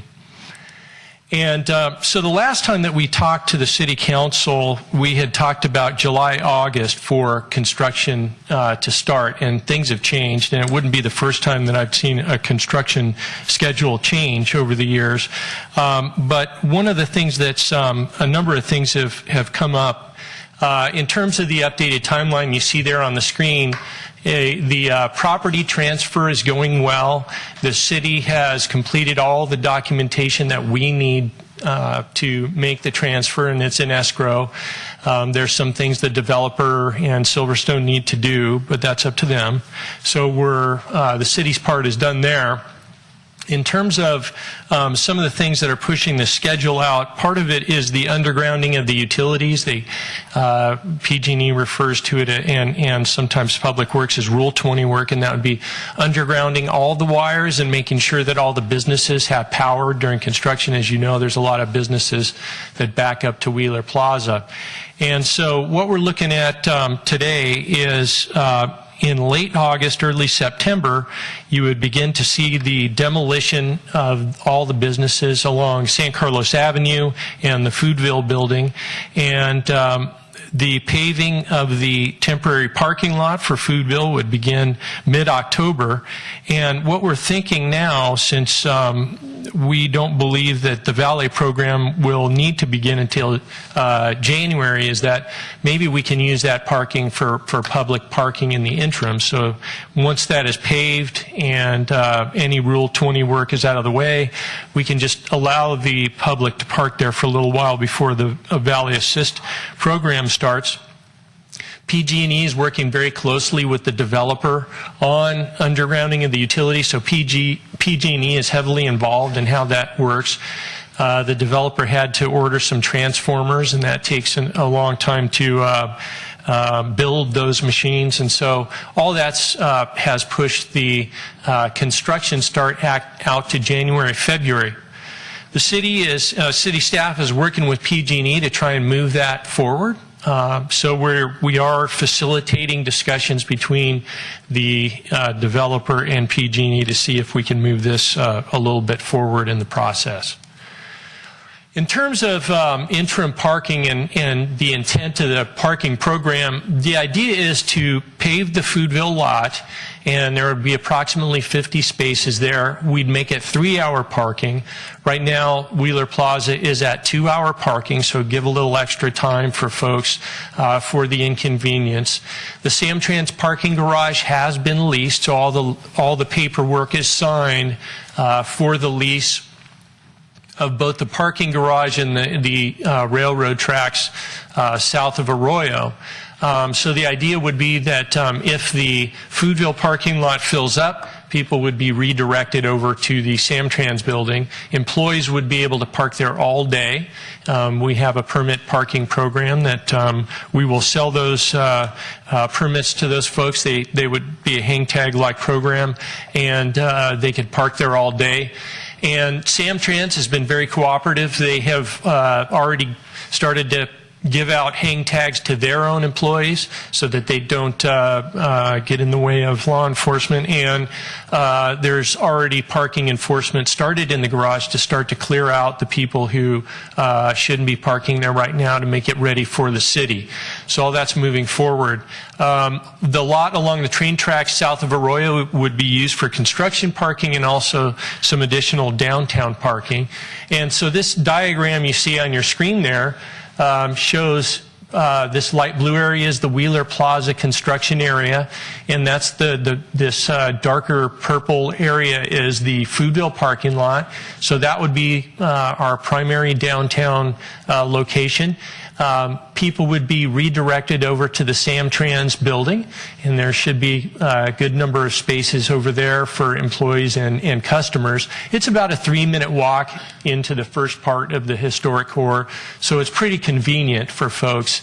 The Arroyo parking lot for construction and also employees is a little farther if you want to get into the downtown core, but if you work in this area of Laurel or any of the businesses in this area, it's still pretty close in terms of walking distance. Valet Assist. So when we first started talking about this program, we talked about a valet program, and that everybody kind of knows what that is, I believe. But what we heard in meetings with businesses and talking to Impark, who is the parking contractor, is that people like to maintain control of their cars.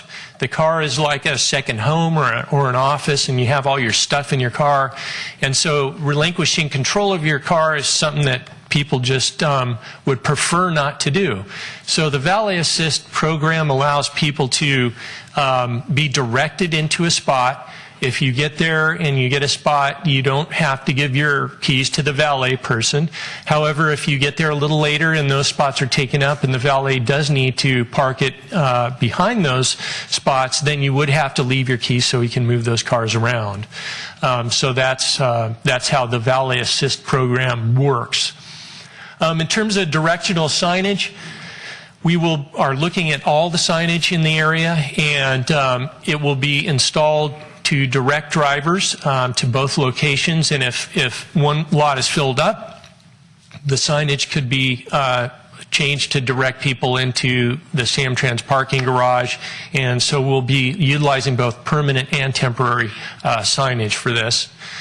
We've done a fair amount of outreach to date. We've had a lot of meetings. We've met with various groups in the community, Hometown Days booth, and we will continue that outreach, and we have some upcoming things that we intend to do.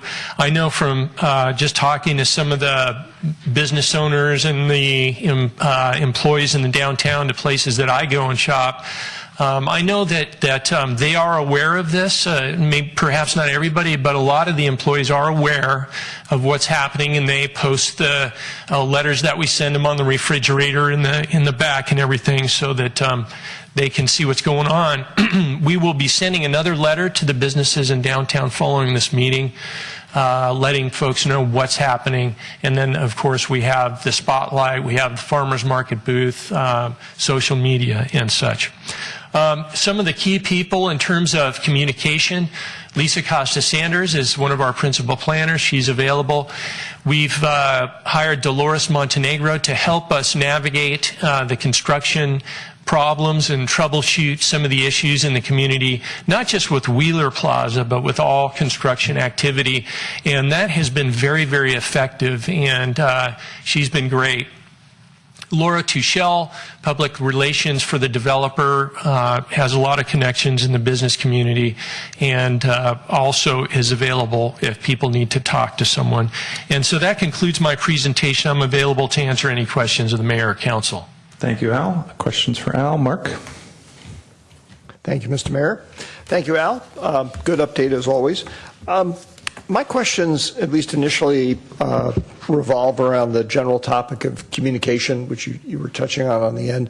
And I don't mean to point fingers at the individual I'm going to describe here, but I will never forget, as long as I serve on the council, about at the very end of when we were doing the East Side Connect project, I think we all got an email from a business owner over there who was surprised about the restriping of some of the parking spaces on the street, and he had obviously no idea of anything that had been happening up to that point. The point being that you can do outreach and outreach and outreach, and people just aren't going to know. So I'm glad to see that staff and the developer are taking that seriously. Has there been consideration given to using the Wheeler lot starting as soon as we could before it gets closed down, to put signs up in the lot saying, this lot's going to be closed in 2 months or whatever, things like that? I mean, that's a place where people are going and they would be looking to park, and they might catch their attention. I think that's a good idea. It's not something that we haven't discussed that specifically, so that's a good idea, and I think that we could do that. Okay. If I may, I'll toss another idea your way, which is, I think, is a little less important than the alerting people about a big change is coming and where they should go for information on how to address it, so they can learn all the things that the developer and staff are doing to try and address the issues. As the project is underway and the construction is happening, I personally really hope that we can get the developer to put up some signs in various places that talk about the benefits that the community is going to get. I mean, not only the Class A retail space, but the fact that we're getting, 65 new spaces or 60 new parking spaces, something so the people who, when they're dealing with the inevitable frustrations and complications that are caused by the construction, they will at least see that there's not only a light at the end of the tunnel, but there's benefit coming back to them. So. Yeah, very good. Thank you. Thanks, Mark. Matt? The question I have a question and then some comments. You're talking about directing people to go park in different places, and I'm wondering at how many locations are you going to have a person who's giving direction? In terms of the human element, so you'll have the Valley Assist at Foodville, and you'll have the Valley Assist personnel over at the Samtrans building. So there will be people at those two locations. There aren't any. We didn't plan on having folks like in the street directing traffic or anything like that. But, we're open to some creative ideas during the first part of this. I think part of it is education. Once people kind of know what's going on and they figure it out, and we can help people along with that, we can come up with some other creative ideas like that. Those people are being paid for by the developer or the city or the developer? The developer. Because the other thing that I think about is, to have proper communication. I think of like if you, not to advertise for them necessarily, but if you ever go visit Palo Alto Medical Foundation, both in Palo Alto and the one here in San Carlos, they have assistants all throughout the garage, and that helps keep traffic and moving along and so forth, especially at the busier times, because you don't have to so much look for a place to park as you get helped to find where that is. And by comparison, I can tell you, when I was getting my cancer treatment, and I'd go down to Stanford, and you go into their parking garage, and you just keep going round and round and round until you find somebody who's pulling out or whatever, if you're there at 2 in the afternoon and it's really busy. And I always like that about Palo Alto Medical, that they have these people that direct you, hey, there's a space over here. And so with that in mind, I think of our downtown, and I think of, we have other plazas. We've got South Plaza, we've got Williams Plaza, and then there's going to be parking spaces along San Carlos Avenue that can be used. A lot of times there's, it's not too far to walk really, but, in front of CVS on San Carlos Avenue, many times there's, being that I live in that area and I see that, you see empty spaces along there all the time. And so having some people around in these other areas with, little radio control things and saying, hey, there's space over here, and so you send somebody over there. I think that human element, if there's anything in the developer's budget for something like that, for a few more people to be giving notice to somebody who's at this site where Foodville is, it might be given some consideration, I think. And I'll forgo my question. I think that's good enough. Okay. Thanks, Matt. Ron? Thanks, Mr. Mayor. Nice presentation, Al. Just a couple things. I think I know the answer to this, but I want to confirm it. You said you're going to demolish the Foodville building and put in the parking. And will that coexist with the Wheeler Plaza parking as it exists right now until you're ready to fence it off? Yes. So basically add another 50 or so spaces. That's what we're thinking is there may be a window there where we can just add to Wheeler Plaza parking. Okay. And then the other thing is I brought this up with the developer when I met with him, and I encouraged him to do it, and maybe he's already thinking about it, and maybe I haven't seen it because the project's just been delayed for various reasons. But I suggested that maybe they could put a one-pager in the window of every business that would accept it from San Carlos Avenue to Arroyo, saying, here's what's going on, here's the timetable, and here are the alternative places for you to park. Is that something that you've discussed with him, or that he's mentioned to you, that he's heard from me or anybody else? We are going to send, the city staff is going to send a letter to all the businesses and the property owners in the downtown area. So that's something that we can maybe ask the businesses to do as part of this letter is give them a map or give them some kind of a quick, brochure type of paper that they could post in the window. And we can also discuss that with the developer as well. So I will be meeting with the developer and their staff this Wednesday. So we can talk about that. Yeah, that'd be great. I don't know what the timetable is, but maybe by October, so that people have plenty of warning that this is all happening. Yeah. Okay, thanks. Thanks, Ron. Just a couple clarifications. So the valet assist is going to be happening at the Foodville lot. Is it also going to be happening in the Samtrans garage? Yes. And will that be happening for both employees and residents and customers? Yes. Okay, so we have a lease has been signed for the Samtrans garage today. Is that right? Is there? It was signed a while back. It was yeah. signed, but I mean, it's open today. So if I wanted to park in the Samtrans garage tomorrow, I could do so, or not until the valet goes into place? Not until the valet goes into place. So that would be January, February timeframe. I got it. So that's really. Construction has to start, which then starts the valet, which then, even though we have a lease for the space. That's correct. Okay. All right. I think my only comment is I see why that makes sense. That being said, because there is a long lead up, if there's opportunities to start it earlier to climatize people, where you're opening up the Samtrans garage while Wheeler is still open, and you're starting to move employees over and starting to get people used to it, may be beneficial. It may not be feasible. The other thing that I noted from the staff report, which was new information, is that the Samtrans garage is leased actually to the developer and not to the city. Yes. Is that right? Does that create any complications or concerns in our ability to manage the parking program? No, I don't believe so. I think it's a collaborative effort. And so the developer has to perform, we have to perform, and we're all in this together. So I think that. Well said. Yeah. Okay. And then I guess the last question I have, and I know this isn't the last time we're going to talk about it, is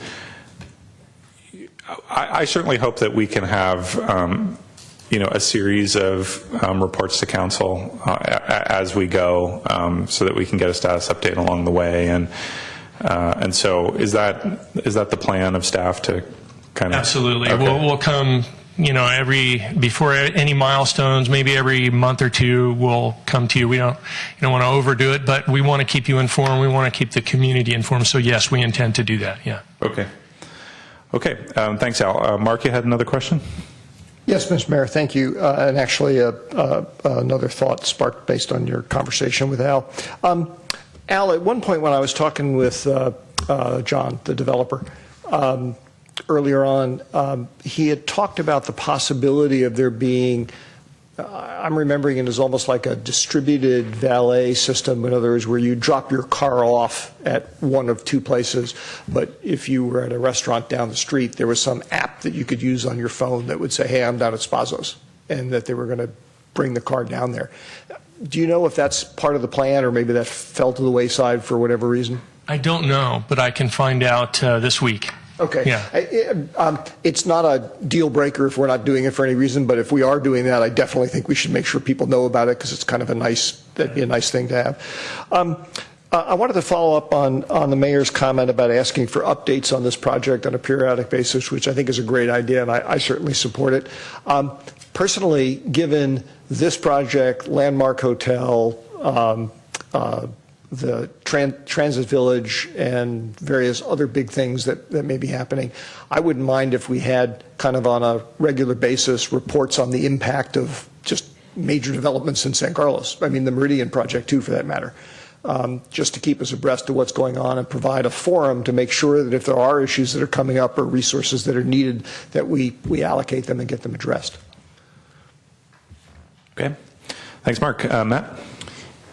Just a thought after hearing what Mr. Olbert just said. I agreed completely about giving updates frequently with all this going on, but it occurs to me when he mentioned about going to restaurants, it seems to me that's a little bit different kind of customer in the downtown than, someone that comes in to go sit in a restaurant for an hour and a half or whatever they are going to be there.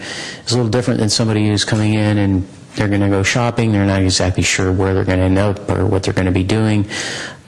So a valet system for a restaurant, I don't know, it seems to me that would be something that we could give some thought to. It could alleviate some of the parking problems and be seen as almost like a feature and a benefit of coming downtown to have dinner, is that somebody takes your car and they know how long you're going to be there for dinner, and then they bring it to the restaurant and off you go. So you might, the developer and your staff might give some thought to that. It could be quote unquote a sexy idea for people going to have dinner. All right, thanks, Matt. I had one last question, which is the building on the first block of Laurel, where there's 8 current vacant storefronts that's planned to be redeveloped. I know that the initial proposal was that the construction was going to occur simultaneous with Wheeler construction. I can say when I was at the farmers market a week and a half ago, I got a lot of questions about, hey, what's going on? Why these things have been vacant, for a long time. What's the latest with that, and what's staff's perspective about whether, that should move forward to be timed with Wheeler Plaza construction versus at the discretion of the developer when he wants to move forward? And Well, the developer has received discretionary approval, meaning approval for the design review of that project from the Planning Commission. So the developer is free to apply for building permits now. So it's really the ball's in the developer's court in terms of when and how they go through, how quickly they go through the process. We don't have those plans yet. We understand that the developer may, even though he's gotten approval, may be considering other options and redesigning the building in some way, shape, or form. We don't have anything yet, but that's an option. That may be something we see. I think that it would be good to do it all at the same time. Because it impacts the parking all at the same time, and there's no customers going to those businesses, so it's actually a little bit less demand in that particular area for a period of time. I think we should just get it all done, and then everybody will be open for business when the parking garage goes up. Okay. I think it's a fair point of view. Are we actively encouraging the developer to wait until Wheeler is under construction, or do we? No, we haven't actively encouraged them, although we've talked about it, and we are coordinating things like the undergrounding of the utilities and all that. All that is being coordinated with this project, so there is some collaboration around that. Okay. But we haven't said, hey, get on it. Okay. Okay. Any other questions for staff? Okay. Thank you, Al. Okay. We will now move on to item 10, a public hearing, consideration of a 10-month and 15-day extension of an urgency ordinance imposing interim development standards addressing lot size, lot width, and flag lots within the R6 single-family zoning district. Mayor and City Council, at your last meeting, you approved the interim ordinance, the urgency ordinance, for a period of 45 days. And state law allows the City Council to consider an extension of that urgency ordinance within that 45-day period for a maximum of up to 10 and a half months. And so that is what is before you this evening. And so what's being proposed and what was discussed at the last meeting is that state law, there's a state subdivision law that says that cities have to process subdivision applications. You can't not do that. However, one of the things that cities can do is regulate subdivisions and the standards surrounding subdivisions. And so what the urgency ordinance did and what the council did at the last meeting is changed the subdivision ordinance specifications to say that you need to have at least a 10,000 square foot lot and 65-foot lot width to do a subdivision, meaning you would need 20,000 square feet to divide it in half into two 10,000 square foot lots. So 5,000 square foot lots, which were the issue that people in the community were talking about and discussing, is really, it's not feasible anymore with these new regulations. And so that's what is in place. What is before you this evening is a request to extend this for 10 months and 15 days. And in doing so, you will allow staff and the community, the council, commission to have some time to consider this and look at some other options and other regulations and standards. And do some community outreach. So next steps would be we've already started to gather information. We were meeting with members of the community on this. We intend to use the Planning Commission as a sounding board for staff and the community, but city staff is open to meeting with community members, and we're open to meeting with groups of community members. So I think this is more of an organic process where we want to let people know that we're available to talk about these things and to consider some ideas. So with that, we believe that we would be starting the process coming forward, hopefully in winter or fall, and then going from there. And with that, any questions? All right. Thank you, Al. Mark? Thank you, Mr. Mayor. Thank you, Al. My question, I think, is actually for Greg. Greg, is there, I know you and I talked before the meeting that the state law allows us to impose an urgency ordinance for up to a total of 2 years. So there's an opportunity to have a further extension if this one passes to add another 12 months onto it. Is there a way tonight in making a motion to extend this urgency ordinance to basically cap it off and say that it's extended for X months, but at that point it's gone. It cannot be extended again? That's a very good question. I think the statutory scheme at the state level would even if you I think even if there was a condition to limit the extension, a future council or a council could change its mind and say, well, the statute allows us to go further. But that might be something that, we would have to bring it back to you to extend it beyond the 10 months and 15 days. And we have recently had urgency ordinances come back for extension in a shorter period of time than 10 months, but it's just staff felt that the complexity of this issue meant that we probably would need the full time, at least of the initial review period. I appreciate that. I had suspected that was what the answer was, but I haven't passed the bar yet. So, my next question, I think, is for Jeff, which is, and I know that things come up that it's hard to anticipate, but realistically, what's the minimum amount of time that's necessary to work this process in a fair and reasonable manner? And the reason I asked that, by the way, is my reaction when I saw this, 10.5 months seems like a fairly long period of time for this topic, big as it is.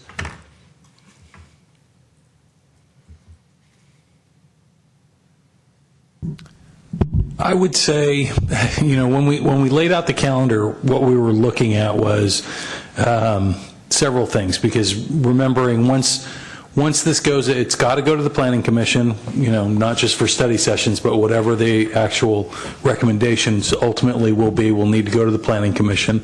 So that's going to, take at minimum about a month to get that agendized and get through the Planning Commission to council. Once it gets to council, it would have to have 2 readings, and then it wouldn't go into effect for 30 days. So you're looking at almost 3 to 4 months just in terms of process if we were ready to present the Planning Commission with recommendations today.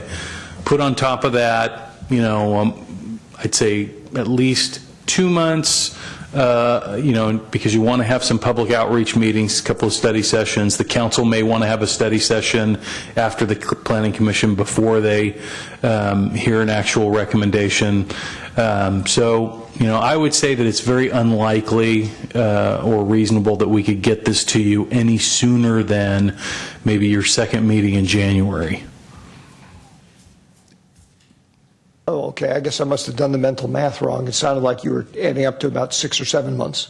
But were you then making... Right, and the January is moving quickly, like starting to cut corners in the process that I just described. So that's why we're asking for the full 10 months, because we'd like to have some wiggle room, and I think 10 months gives us wiggle room. I don't think we're going to need all 10 months, but 6 months is kind of pushing it. Okay, and I take it that if the process was completed in less than, let's say it was authorized for a 10.5-month extension, if the process looked like it was going to be completed in less than 10.5 months, I mean, we would have the opportunity to bring it back. That's correct. We're not waiting to get started here. We've started. We're already working on this, so it's in process. And if it gets to the point where we're in November and the council's adopting something and it's going to take effect 30 days later, as soon as the council adopts, that automatically ends, and the new regulations go in, it automatically ends. The urgency ordinance is overridden. Okay, thank you. All right, thanks, Mark. Ron? Thanks, Cameron.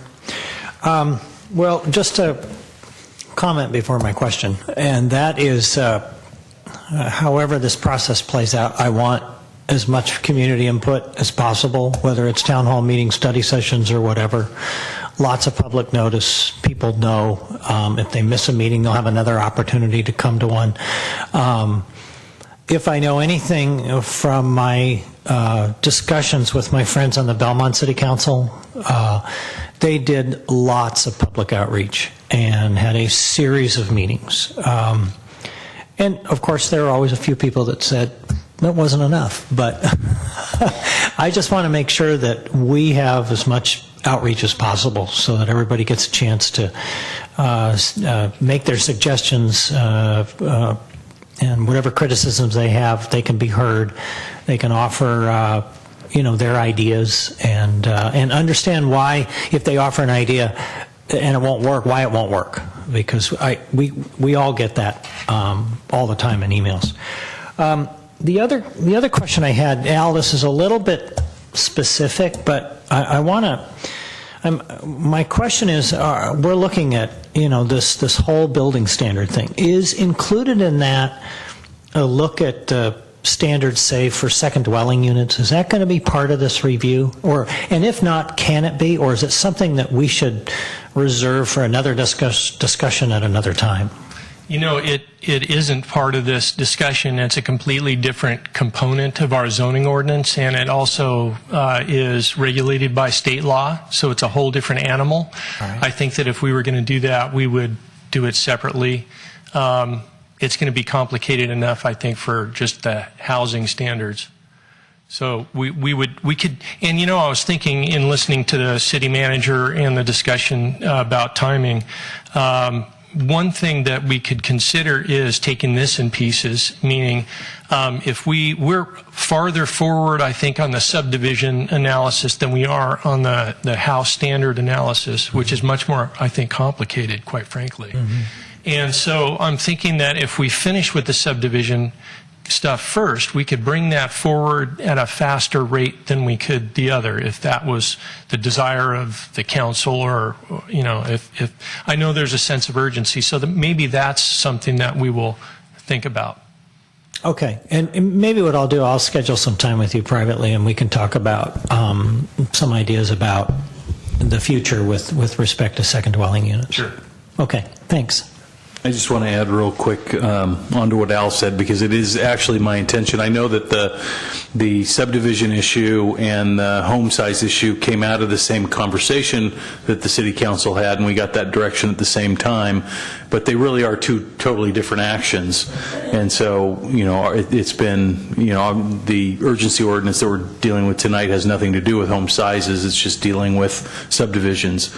And so our goal, while we're working on both together, is to bring them back individually whenever they're ready to go. So you're going to be dealing with both issues at the same time, but not necessarily always at the same meeting. Okay. Thanks, Jeff. Matt? I want to respond to that just real quick. I have a question, but I tend to disagree with that, not to be disagreeable, but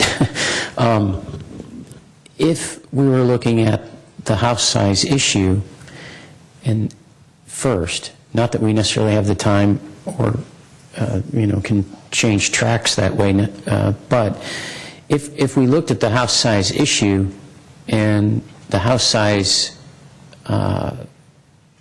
was, say, reduced. I know one of the things we did, we went from 40% lot coverage, for instance, to 50% lot coverage.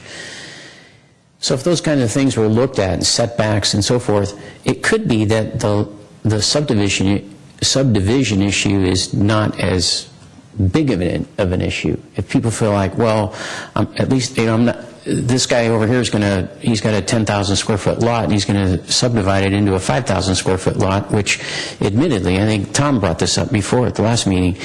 It was Mr. Ravella, actually, who I don't see here tonight, but that we've got tons of lots that are 5,000 square feet in San Carlos, and nobody complains because it's what it is.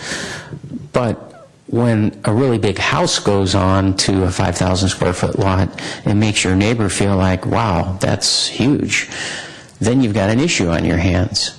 So it could be, if we looked at the house size first and said, we're going to reduce this a little bit and make it less impactful, people wouldn't be as exercised about the lot split as perhaps they are. I don't know. But I just throw that out there as, one reason why these two are really, in my mind, they're coupled together. They're linked. That said, I just wanted to throw that out there. I do have a question for Mr. Savay, and that is, I'm looking for a reason to extend this, actually, because I understand people's concerns. I feel the same way. I mean, I live in a neighborhood where, we do mixed use and so forth, and I've got stuff going on around me that, I dread the day it's all put in place, because I won't be able to see the sun ever unless I, take a walk. But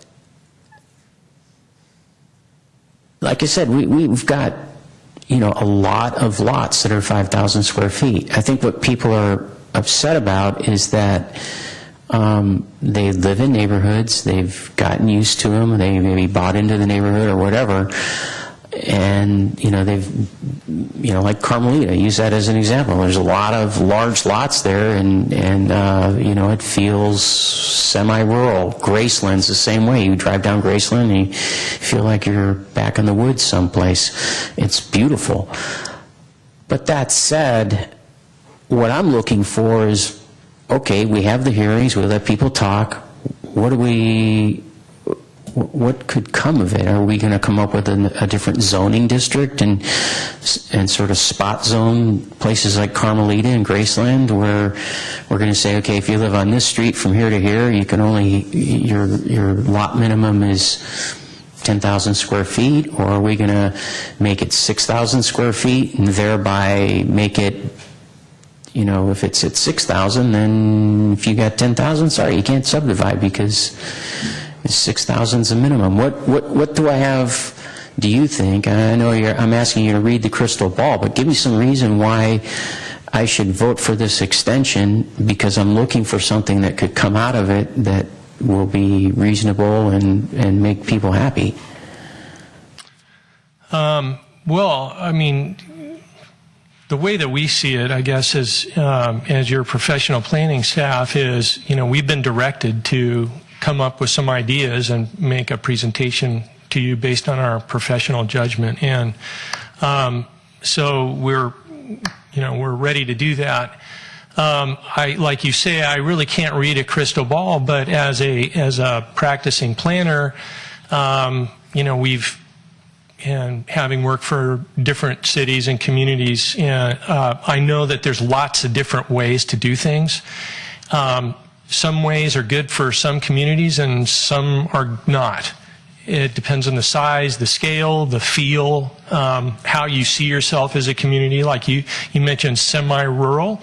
You would have different standards for house size and how they fit into the terrain and things for a semi-rural community, and as opposed to a community where we have historic neighborhoods with sort of rectangular lots. And so there's a lot of different ways to approach this, and that's why we are kind of saying, well, it's complicated and we need some time to figure this out, because we don't want to just present you with a blanket of all this information. We want to make some good, solid recommendations based on what we understand about people's concerns. So, you could drop a zone down somewhere if you wanted to, or there's different ways to use the zoning that you currently have and have sliding scales for sizes of homes depending on lot size. That can work in any zone. So there's lots of different approaches to this, and that's what we intend to bring forward, is kind of look at it and bring a package forward that we think makes sense for San Carlos. So if I can follow up, then what you just said, that last part, would imply some changes to our zoning on how we look at house size.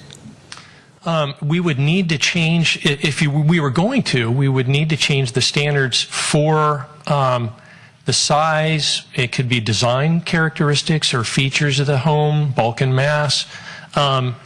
You don't necessarily need to change like the numerical, like this is an R6 zone. This is this major single family zoning that we have. You wouldn't necessarily have to say that, hey, this neighborhood is zoned something different.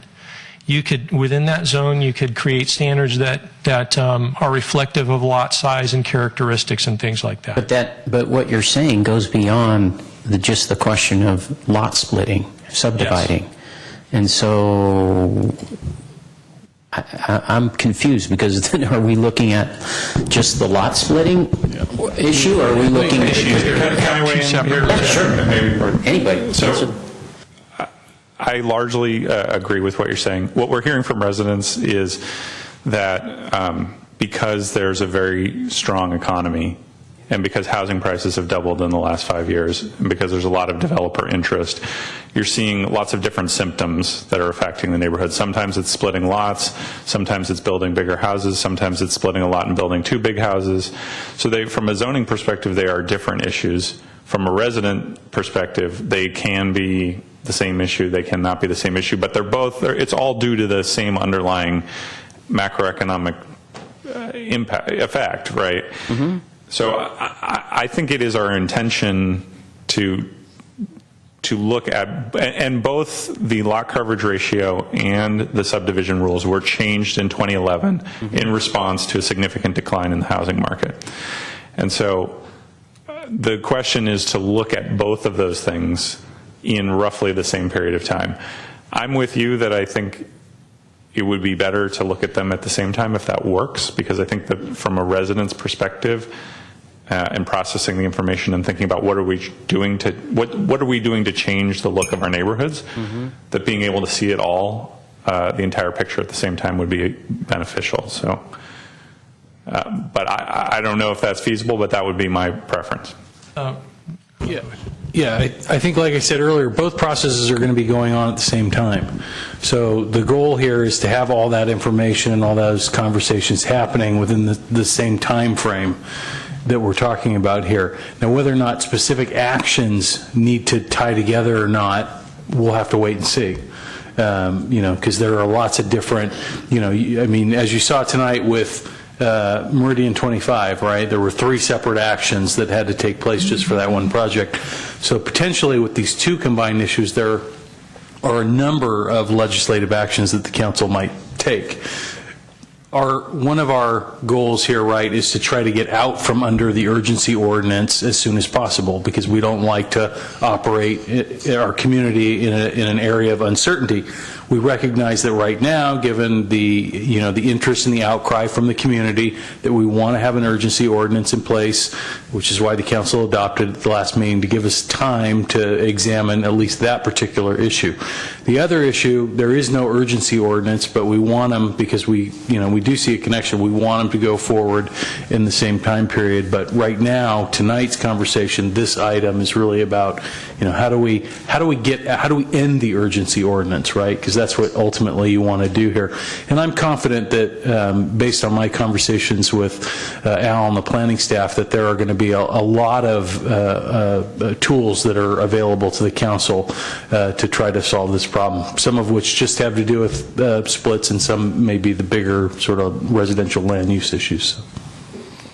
Okay. Is there anything, the city attorney, I saw you thinking away there. Oh, yeah, city manager kind of mentioned some of the things, but that I was thinking. But that's the item that you have before you tonight, is whether to extend it, and it is set for public hearing. So I just want to make sure that we hear from the public, and then you can make your decision.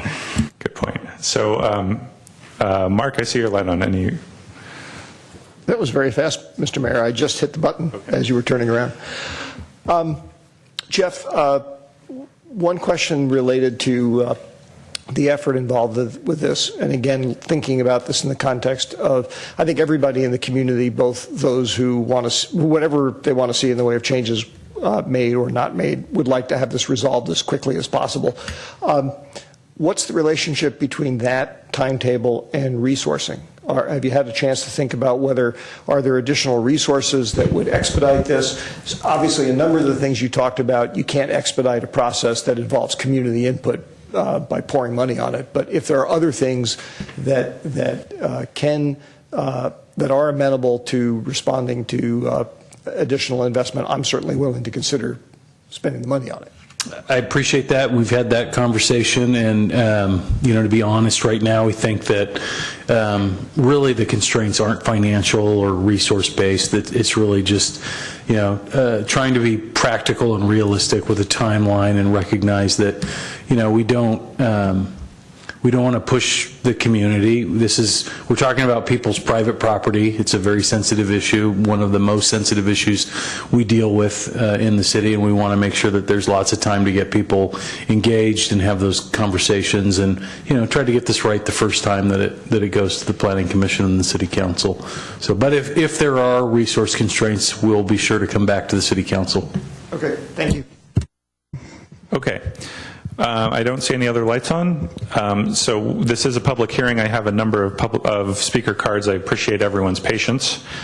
As a reminder, public comment is limited to 2 minutes, and I would ask that you please try to abide by that out of respect for those other speakers. Our first speaker tonight is Brett Cohen, followed by Betsy Beyer.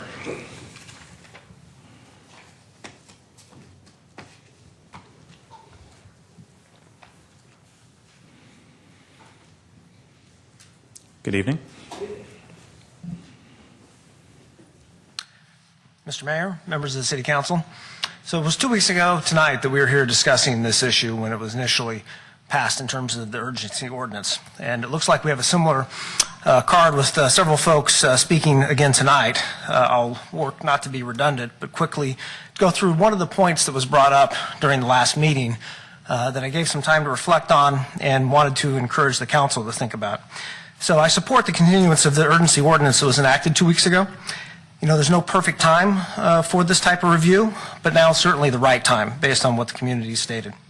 With this undertaking, I'd also urge the council not to start down the path of carving out any sort of exemptions related to this urgency ordinance. It is temporary.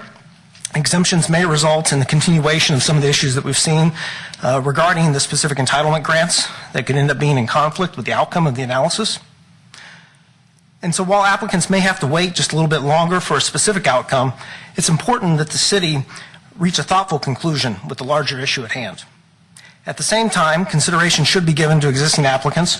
Nobody likes to wait, and it does seem reasonable to offer an alternative. The urgency ordinance addresses the process of pending applications in Section 4, and during the last meeting, Mayor Johnson had offered the opinion that anybody who's applied, paid fees, and is impacted should have their fees refunded. This suggestion sounds fair for any existing applicants who would prefer to take an alternative course of action rather than wait for the outcome of this assessment. So regardless of the ultimate outcome of this review, it is encouraging to see that the elected leadership is listening and responsive to the community. Thank you. Thank you, sir. Betsy Byer, followed by Frank Byer. Good evening. I'm a over 10-year resident of San Carlos and also a business owner in San Carlos. And I just want to urge you to continue to extend this ordinance to give the time needed. As I sat here all evening, I was looking at our city logo, and I realized that that's sort of my house up there, my ranch, and that is my oak tree. I live on Cedar Street. And actually, that's what's proposed or potentially next to me, although it's not industry. It's a flag lot with 2 homes, and it's just inappropriate. So I want to urge you to take the time to extend this so that the city planning can do their job. And we all know real estate is a risky business, so people that, even myself, who invest in real estate, and if there was an earthquake, God forbid, tomorrow, it would all tank. So developers know going into a project if that things change and economy changes and laws and ordinances change, so it's part of the game of real estate. So I think we shouldn't give favors to people that maybe have invested and are hoping, because people that maybe invested in a large lot thinking they'd split, they didn't invest in 2 lots, they invested in 1 lot. So they knew they had to go through a process to split. And if that split doesn't happen, that's part of the game and the risk. So thanks. That's all tonight. Thank you for your comments. Next speaker is Frank Byer, followed by Tom Dearden. Good evening. Good evening, Mr. Mayor and council members. My name is Frank Byer. I live with Betsy Byer. We're in Cedar Street. We've been here for 10 years. First of all, I want to thank you for approving the ordinance 2 weeks ago. I was not able to attend that meeting because I was ill, but thank you for approving that. So the one thing that I wanted to mention was a little bit of history of this. So we're actually directly involved in the history of this conversation. So in January of this year, we were given a proposal by a developer who had just bought the property next to us to split the lot into a flag lot. So we were very shocked at the time, and we shared the proposal with our neighbors. Within hours, there was 30 family members in the community that had signed a letter against the proposal. Everyone was swiftly against it, very urgent, and we brought the problem to the attention of the city council in emails and in person and the planning commission. So all this work has already been started. So I just encourage you to let the process keep going. I've been very heartened by the process. I'm very actually happy about how the city is handling this. They're letting all the citizens speak. So I would just urge you to extend this ordinance so there's plenty of time for the planning commission to do their job and come up with a solution that's best for the community. Thank you for your time. Thanks for your comments. Tom Dearden, followed by Charlie Brunitsky.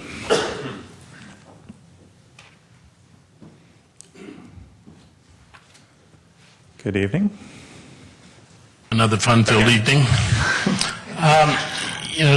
To kind of revisit Matt's concern, when it's easier to, and it's fairer perhaps in the onset, to think that if what's good for everybody and not have spot zoning.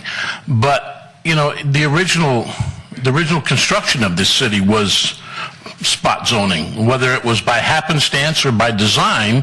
Places like Dalton and Linton and Devonshire Canyon and Queens Court and Kings Court more recently, and most people talk about Carmelita or Knoll Drive or Elizabeth, but, there's some areas that most people don't even visit in this city that are very large lots. And, we're all worried about bringing jobs to this city. We're developing something right now that will bring more jobs to this city, more affluence to this city. And when will it be to the point where it is feasible to buy a house on Queens Court and tear it down and subdivide it? I mean, right now, they're $4 million houses, perhaps. But someday, it may be feasible to do something like that, or to buy a lot on Graceland, or a lot on Dalton, or a lot on Linton, or some of that up in the hill country there. So I think you have to consider the idea that you're going to have to spot zone certain areas that complement certain neighborhoods. Once again, I'm biased because I live on Carmelita, but I think you have to think about the character of the neighborhood, the flavor of the neighborhood.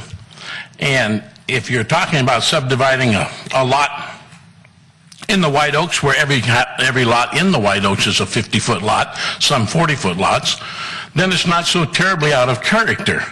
But when you're talking about subdividing a lot on Eaton, or on Linton, or on Carmelita, then it is completely out of character. If I could have you finish your thought. My thought being that it's a very complicated situation for you gentlemen to figure out, and I think you're going to need every bit of that moratorium to be able to figure this out to everybody's benefit. And I appreciate your efforts. Thank you for your comments. Our next speaker is Charlie Brunitsky, followed by Ron Granville. Good evening.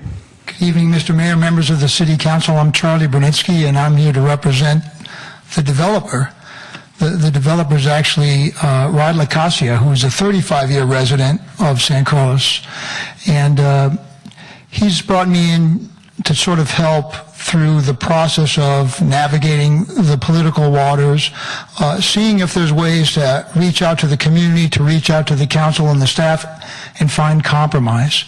Because he's kind of caught between your desire to change the nature of the prior zoning and what he's done so far. And so we would urge you not to extend for the reasons that we believe that the factual basis for an urgency ordinance doesn't exist. But really, the real reason we're here is to start the process. And last week, I met with your city attorney, Mr. Rubens, and talked about, are there ways that we could find compromise? And one of the things that he suggested was to see whether we could agendize the effective date of the urgency ordinance by having you put it back on your agenda in your late August meeting. And so that's one of the things I would ask you to consider, because I think there's time to, in the next month and a half or so, to discuss with staff, to discuss with council, to meet with the neighbors, to talk about, are there ways that Mr. Lacasia and his wife can compromise, and the neighborhood can compromise. There's deed restrictions. To speak to Councilman Grocot's position, there could be deed restrictions on the size of the homes that are built there. Would that satisfy the neighbors? What are other things that could do that? And if you can put that back on the agenda for August, maybe we can come with some better compromises and speak to it in a better way, and see if there are ways that we can compromise and satisfy everyone's needs. So thank you for your attention. Appreciate it. Thank you.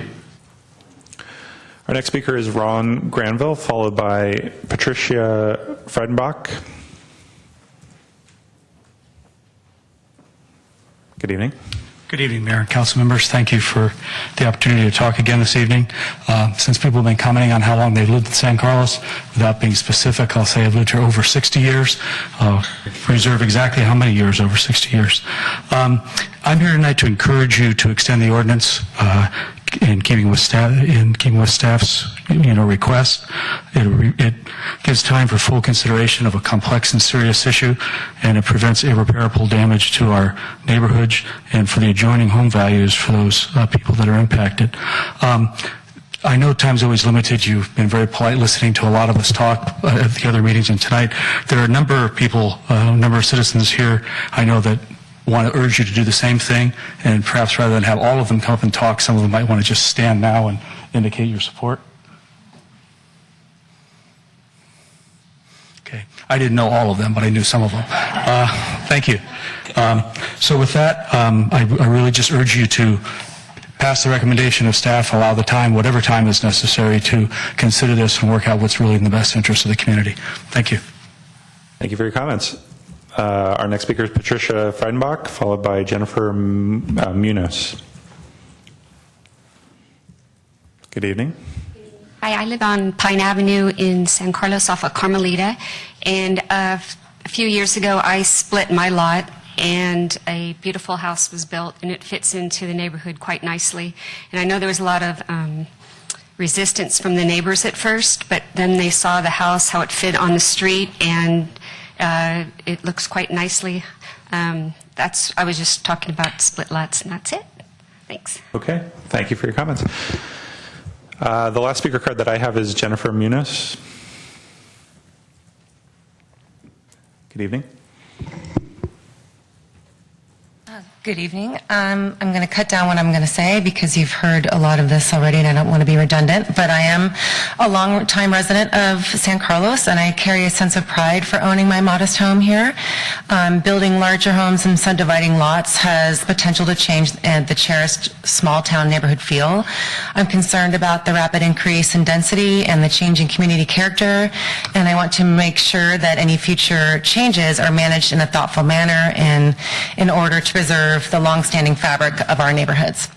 I'm in favor of seeing the urgency ordinance extended to 10 months to allow for the adequate time to collect and assess all of the relevant facts. I understand that in the last meeting, which I wasn't here for, that the city attorney clarified the point that a property rights taking would only occur if a city retroactively applied the rules to someone who had completed the application process and been approved. In other words, the act of submission doesn't constitute a taking because nothing has been formally granted.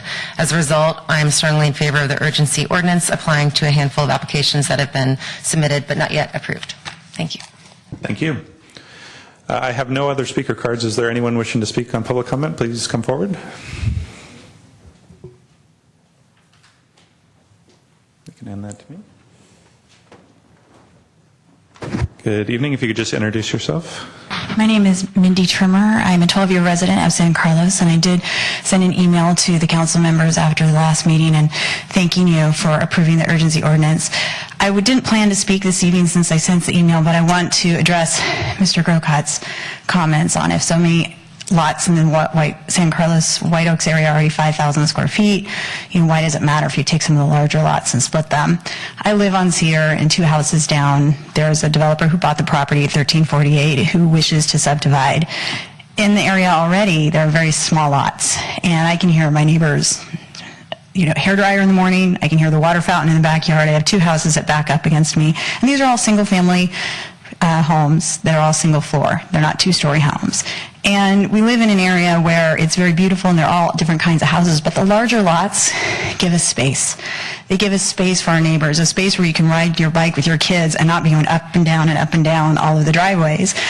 Beautiful trees. Every time we lose one of these larger lots, what comes with it when they're subdivided? You lose all of the heritage trees. What's the point of having heritage trees if they can just be removed when lots subdivided in order to build 2 more homes?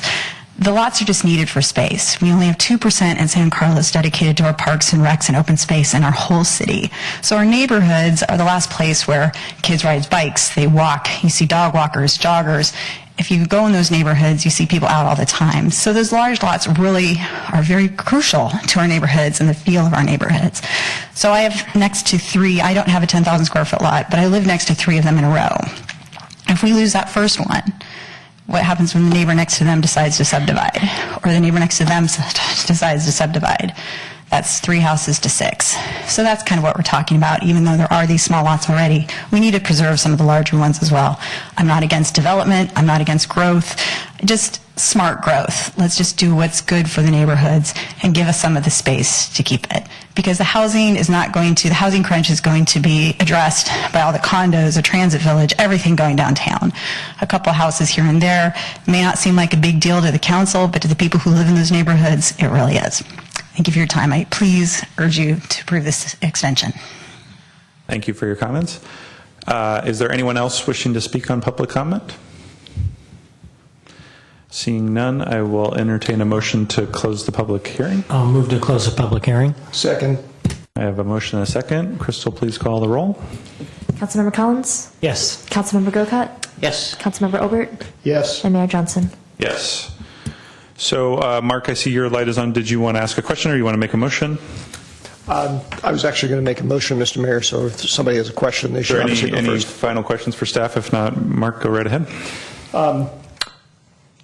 I move to adopt ordinance number 1510, a 10-month, 15 days extension of urgency ordinance number 1506 pursuant to Government Code Section 65858A, amending Municipal Code Sections 18.04.030 and 18.41.020, imposing interim development standards addressing lot size, lot width, and flag lots within the RS6 single-family zoning district. Second. I have a motion and a second. Any discussion? Yes, Mr. Mayor. Matt, or excuse me, Mark, go right ahead. Yeah, I am obviously made the motion and have every intention of voting for it. But I also want to make clear to everybody that this is an important issue, obviously, and there are concerns on all sides of this. So I want to make sure that this issue gets resolved in a expeditious fashion, a proper but expeditious fashion. I want to make sure everybody has an opportunity to provide input, but we don't want to leave this hanging fire. And so I just want to make it clear that if this comes back for a further extension, I will not vote for that. I'm going to vote for this one time because we want to have the discussion and we can't have it in the next 30 days.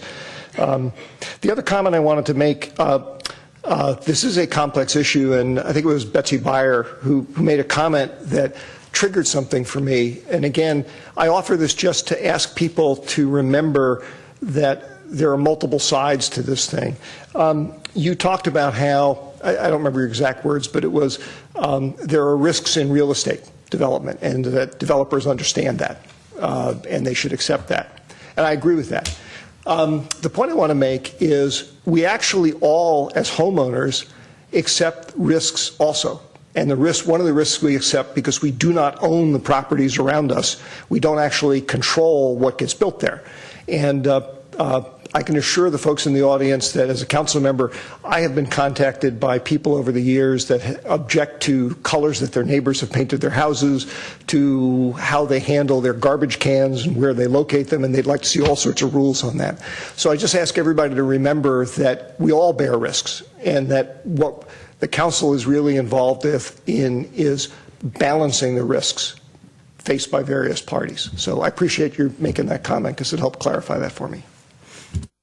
Thank you, Mark. Matt? So my comments aren't going to try and convince anybody on the dais of anything, but I do want to address the people who are here, because I want folks to understand why I asked the questions I did to staff. I wasn't saying it's unimportant to have different neighborhoods with different character. What I was saying is, what I was asking is, I was trying to get a feel from the staff. What should I expect? I mean, to me, it seems kind of easy. You just say, okay, 6,000 square feet is the minimum lot size, and boom, you're done. You don't have to worry about lot splitting, because if a guy's got a 10,000 square foot lot, which seems to be the predominant problem, then you've kind of solved it. If someone's got a 20,000 square foot lot, I don't particularly know where those are. I guess there are some in town. Or a 12,000 square foot lot, maybe you don't have as much of an issue. I really don't know. But I really understand what you're saying, that you may live on a 5,000 square foot lot, but if you got 3 on your street that are 10,000 square feet, that's different. Once you double the home size on those 3 lots, it makes a difference in what your little neighborhood feels like. And I understand, believe me, we've all walked all over San Carlos when we tried to get these seats here. At least I know I did. And I was actually, I was amazed the first time I did that in 1999, and walking up Graceland and realizing, wow, I'm still in San Carlos. This feels like I'm on, in Emerald Hills or something. And I was fascinated by that San Carlos has all these little neighborhoods and communities. So then the question comes from what we're looking at tonight: do we try to preserve some of that, or do we let it go? Certainly, one of the things that it saddens me, actually, because one of the reasons I ran for council back in '99 was because I saw all this growth coming our way. Wheeler Plaza was being talked about back then. The Transit Village was being talked about back then. And I was opposed to those things, and I'm still opposed to them, yet I've been on the council for, almost 16 years, and those things are happening right underneath my feet, and it saddens me, actually, because one day a lot of us are going to wake up and we're going to be driving downtown and we're going to say, oh my gosh, somebody mentioned, small town feel. What happened to it? It's gone, right? It's going to be gone. And I mentioned in my neighborhood, I got stuff going. I sit on this dais. I have no control of what's going on around me. And seriously, in a couple years, I won't be able to see the sunset in the afternoon.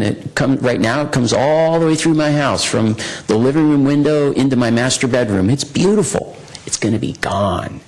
Next door to me is going to be a 50-foot building, almost on the property line, because it's mixed use. I don't want to see that happen, but hey, you know what? We all should have been paying attention. I had a conversation at the plantation with a lady about this, and she was barking at me about the building that's going on right behind the parking lot where the plantation sits now, new location. And there's this concrete structure that's being built, really tall. And she's saying, what's going on? I said, where were you when we were redoing the general plan in 2011? Really, people, that's when we should have all been paying attention. So I guess what I'm saying here is, let's extend it, let's look at it, let's study it. But you know what, people? Little San Carlos is not going to be Little San Carlos anymore. And maybe, I understand thinking about your own neighborhood. Maybe it's time we thought about the whole town. And the next time we have to do the general plan, let's show up. Let's show up and give our opinions and chime in, because that's where it really happens, is when we set the general plan. That's what, gives people these property rights, you might say. And it's very hard to back away from those. That's actually, I know it's a different topic, but, when we were looking at Meridian, that's why I approved it. The guy wasn't asking for anything that wasn't in the general plan except going over the height. That's it. Not floor area, not parking spaces, not any of that. He wasn't asking for any more density than the general plan allows. So he's got his rights, and that's what I was looking at. But okay, let's go ahead and study this for an extended period of time, and we'll see what we come up with. Okay. Thanks, Matt. So I have a different point of view, which I'll share briefly, and then we can move on to the vote. There is a lot of change happening, and it's being driven by the economy. It's being driven by the fact that the Bay Area is a great place for tech and innovation. There's lots of tech investment happening all around the world. Lots of people are moving here to take advantage of those great jobs and to seek opportunity. And as a result, there's a lot of pressure for development. And our job collectively as a community, and maybe the burden bears a little bit more with the staff and with the city council, is to guide us towards development that has benefits for the city, and to not go after development that has more costs than benefits. The reason that we do that is primarily because the tax revenue that comes from residents is a very small portion of the budget. It's not enough to cover even basic public safety services. That much of the revenue that comes from the city, that comes into the city, is driven by economic opportunity. And we want to provide a great city with great quality of life without having to ask people to raise their taxes. And that's sort of fundamentally it. And so we look for development like the new hospital, like the new hotel, like Wheeler Plaza, that we think add a lot of benefit, bring in a lot of revenue, create other public benefits either through public space, creating jobs in town, but that aren't disruptive to what's core. And what's core about our town is, as the woman spoke earlier, small town neighborhood feel, great schools, low crime, access to great jobs, and a really cute, charming downtown. And what we've tried to do on the council is to continue to emphasize and invest in the things that are core, while at the same time allowing for some incremental development that fits into the fabric of our city and creates a lot of benefits so that we can continue to reinvest. This specific issue that's been brought up to me is a great example of that. People have said, hey, what's core to San Carlos about me is my neighborhood. I want it to look and feel a certain way. I feel like it's the economy and development is taking us out a step from where I think we ought to be, and we ought to take a look at it. And so I'm very happy that we're doing this. I think that when we made the change in 2011, at the time when the housing market was not doing very well, when the economy was not doing very well, it was short-sighted. And now 5 years later, the economy is doing great. You know, the housing values are up. We're in a position where it doesn't make sense anymore. So I'm happy we're doing it. I don't think that this means that, you know, that San Carlos is being overrun with development. I think the goal for all of us is to try to capture the benefits from the economic activity, and there are benefits for our community, while trying to forego the costs and reinvest in what's core. So in that spirit, I'm happy to support this tonight and hope that, like Mark said, that we can move quickly and with a lot of public involvement to come to a long-term set of rules that make sense for the vast majority of our community. Mark, you wanted to weigh in? Yes, Mr. Mayor, I just had an additional thought I wanted to add, actually two. I think it's also, I mentioned this last time, I think it's also important that we all need to remember, it's certainly something that I'm going to be, it's going to weigh heavily on my mind in terms of whatever decisions we ultimately end up making. This is an issue that is right at the boundary between private property, private interests, and community interests. And we do not, we have plenty of rules in town that restrict what you can do with your own property. The example I've liked to use with a lot of people in recent email conversations is you may own a piece of property zoned for residential occupation, but if you don't have a working bathroom on it, we won't let you live there. It doesn't matter that you own it. Because it's too much of a public health and safety risk for you not to have a working bathroom on your home. But when you look at the list of things that we constrain, they actually are fairly limited because we try to preserve, to the extent we can, private property rights, because those are fundamental to our society, and they have generated enormous benefits for all of us.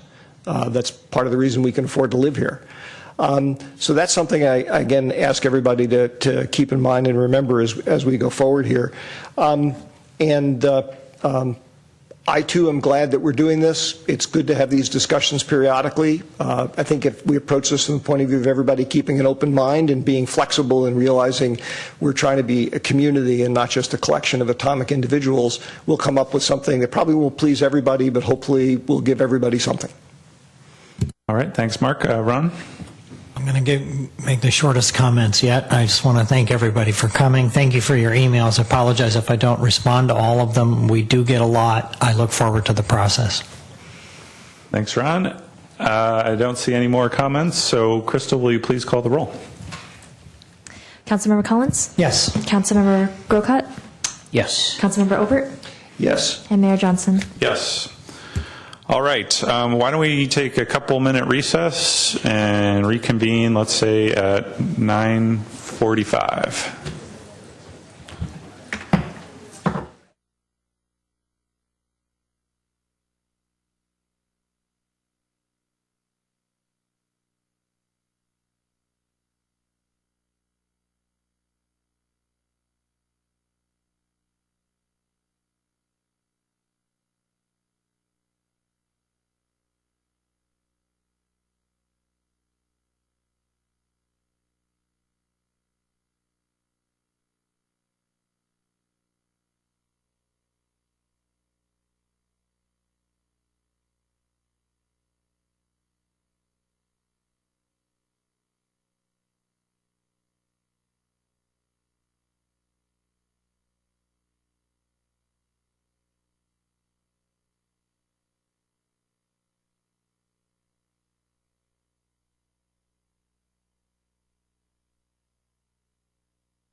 11A, consideration of adopting a resolution agreeing to share in the cost of school crossing guards with the San Carlos School District and appropriating $19,764 from the general fund for this purpose. Mr. Walter. Good evening, Mr. Mayor, members of the City Council. Jay Walter, Public Works Director. And tonight we have an item that comes before you as the school district has asked for some additional funding for the crossing guard program. As council is aware, back in late 2014, you approved the first funding that we had for sharing crossing guards at 2 locations. And then in the summer of 2015, we added another location. So there's currently 3 that we support. And essentially this is where we're paying 50% of the cost for the guards, the cost of the contract of the guards that the school district is administering.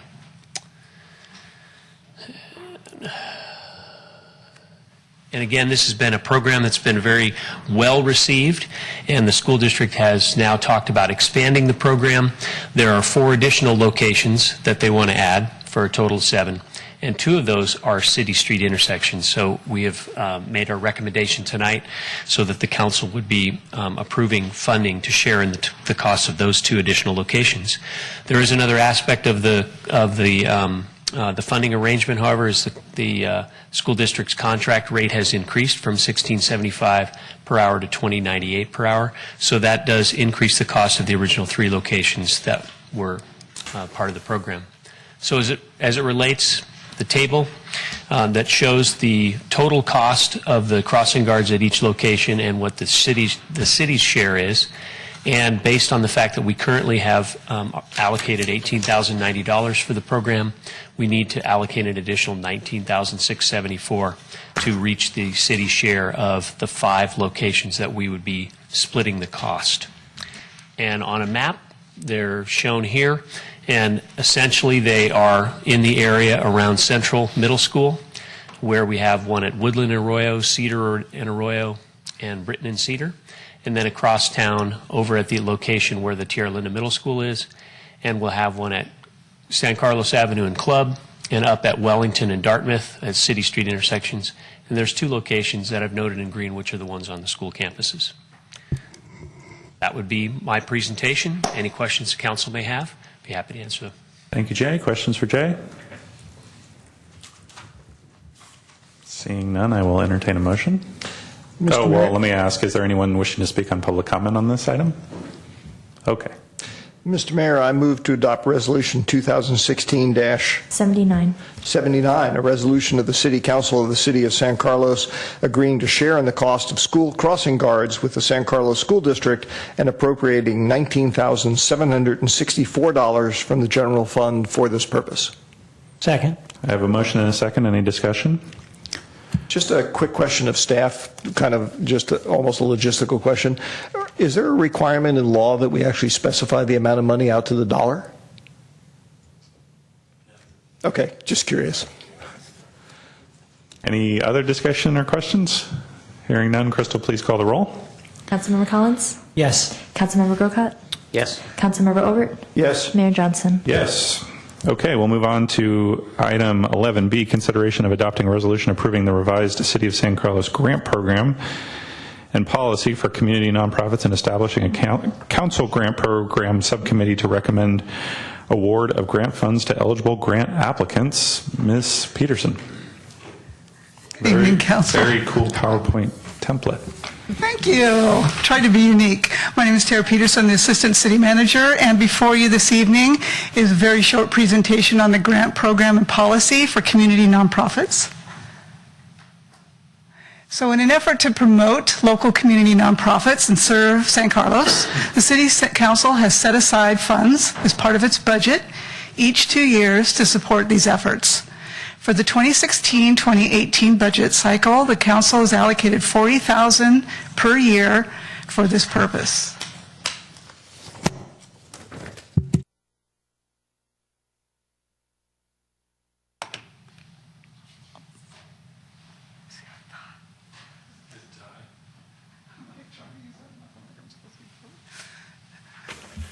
Sorry about that. In October, Council adopted the first grant policy to ensure equity in the grant award process However, that policy requires a few tweaks to make it feasible for the grants for the 2016-2017 fiscal year.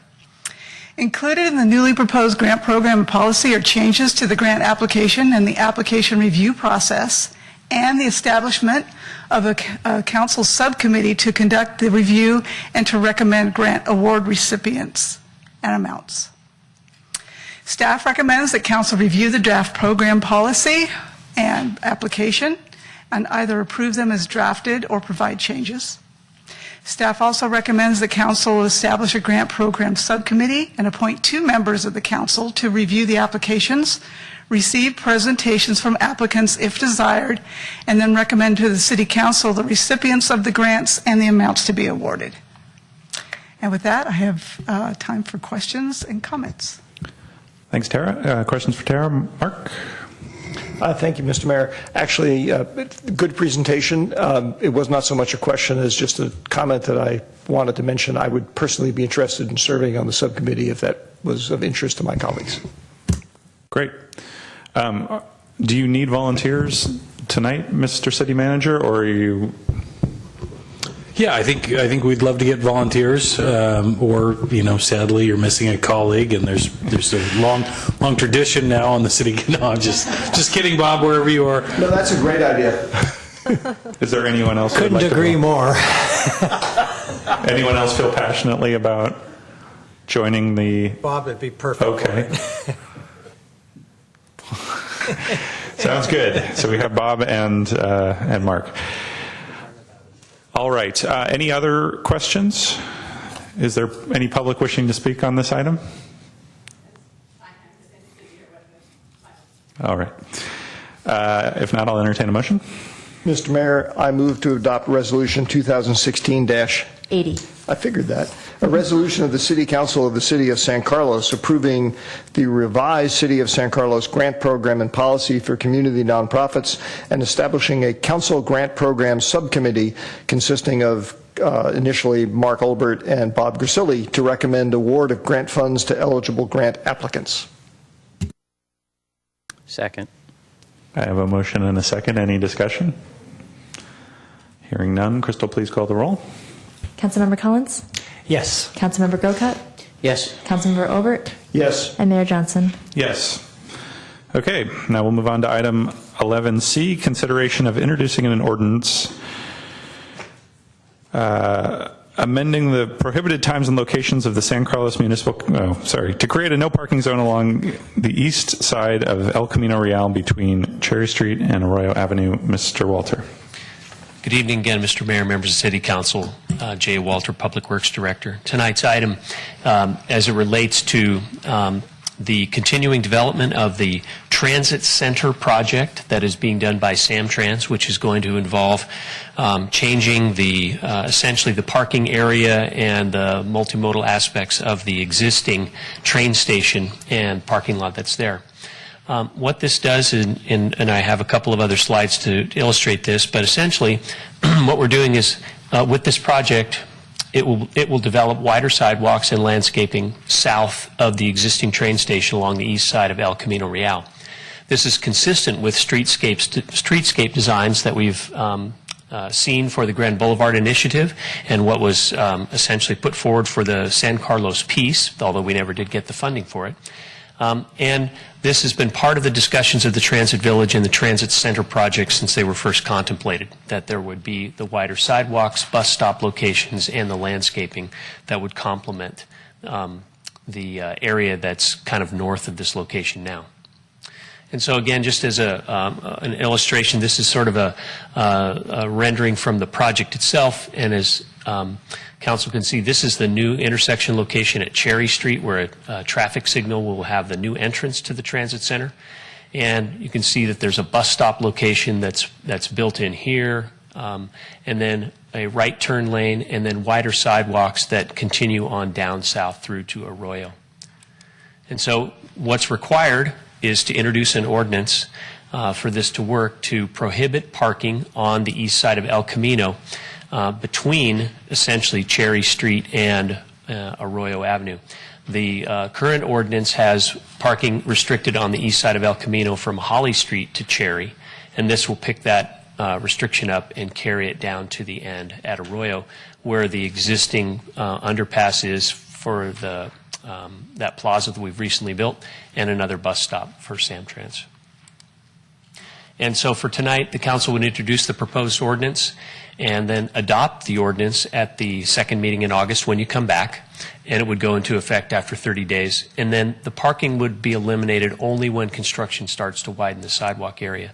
So there would be time continuing the parking activity now, which is predominantly commuter parking for Caltrain, along that east side of El Camino Real. But eventually, when construction begins and they need to take that area, that parking will go away. So at this point, if you have questions, I'd be happy to take them. Thank you, Jay. Questions for Jay? Ron? I just have one. The new parking lot, how many parking places is it going to have in comparison to what exists now? Is it going to be a net gain of parking places? I don't know the answer to that question with numbers. I just thought of it. I'm sorry to throw you off. I probably should have emailed you that beforehand. Effectively, the parking that's being relocated from the area north of the train station as the transit village develops will translate itself to the southern area. If I remember, there's a slight net increase in parking spaces available. Okay. Yeah, I think it's probably a good thing because I go there a lot, and the parking lot's frequently not very full, and there's room enough for about 30, 40 cars, and those 30, 40 cars or 40 cars are parked on El Camino. Right. The estimates are that the parking lot in the current configuration is about 30% occupancy. Yeah. So there's a lot of extra spaces there. Okay. Thanks. Thank you, Ron. Matt? So you mentioned, Jay, that the predominance of people who use this parking you think are commuters. Do we have anything to justify that data, or is it, what's that based on? Anecdotal and experience of seeing the area. Just a couple of things that play into this. Before we implemented the residential parking permit program over on the east side, this section of El Camino was not parked nearly as far down the south as it is now. So we see that must be a direct correlation to now restricted, so they're continuing to search for the free parking. So a little bit of that may be bleeding into the area north of Holly in the neighborhood, but we think a lot of it has come across the tracks onto the east side of El Camino, and that entire space down to basically down to Arroyo has been filling up lately. So tied to, I'd be interested to know, because of what Ron asked too, is, we're losing the one lot because of development, and as you say, that's moving south. Just the, what's the math on moving that parking lot essentially south, and then considering all of these parking spaces, are we ending up with kind of the same amount of parking, or are we ending up with more, or what's the deal there? If I remember the numbers, we don't add in the number of spaces that currently exist along El Camino into the new parking lot. So we're not ending up with basically the same number when you include the parking lot and the spaces on the street. So I think we end up losing those spaces on the street. But I think the two parking lots are equivalent in terms of how many spaces they're providing.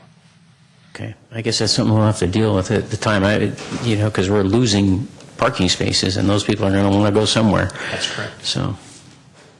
Okay. Thank you, Matt. Any other questions? Any public wishing to speak on this item? If not, I will entertain a motion.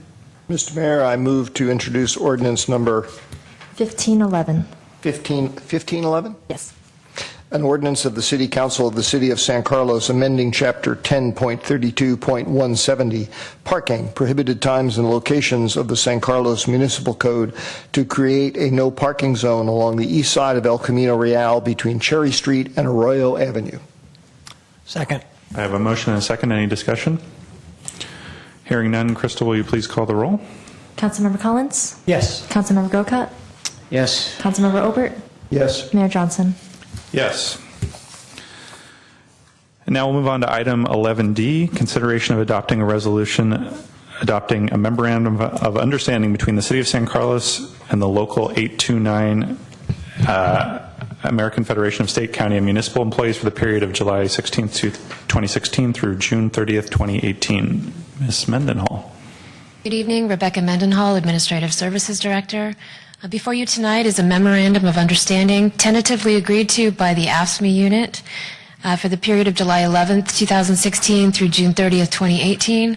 This group is comprised of 31 budgeted positions, including account technicians, senior admin clerks, assistant and associate planners, associate engineers, building inspectors, civil engineering technicians and assistants, public works supervisors and inspectors, fire prevention officer, recreation coordinators and supervisors, and systems analysts and senior systems analysts.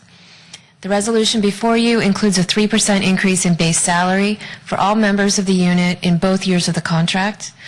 The estimated fiscal impact of approving this contract over the 2-year period is $330,000, and this amount has been factored into the budget that was adopted in June. A summary of the other key components are an increase in the alternate medical benefit to be the equivalent of the employee-only medical contribution, an increase in the dental benefit where the maximum reimbursable amount will increase from $1,500 to $2,000 per qualified participant, an increase in the safety shoe allowance from $225 to $300 annually, and the establishment of a uniform allowance for the fire prevention officer that replaces the existing practice of the city purchasing and maintaining up to 4 uniforms per year. So that concludes my presentation. I'm happy to answer any questions. Thank you, Rebecca. Questions for Rebecca? Mark? Thank you, Mr. Mayor. Thank you, Rebecca. Roughly speaking, what's the all-in total compensation percentage increase here? About 3.3%. And that's per year? Mm-hmm. Okay. The other question I had is, do we have a sense, or do you have a sense of, relative to the salary adjustments that were made a number of years ago when the city was going through its financial difficulties and whatnot, where we stand kind of in terms of average compensation with this? We're about average for the county. We're about average for the county, but I guess I meant over time, are we back at the level where we were before we had to make all the retrenchments, or?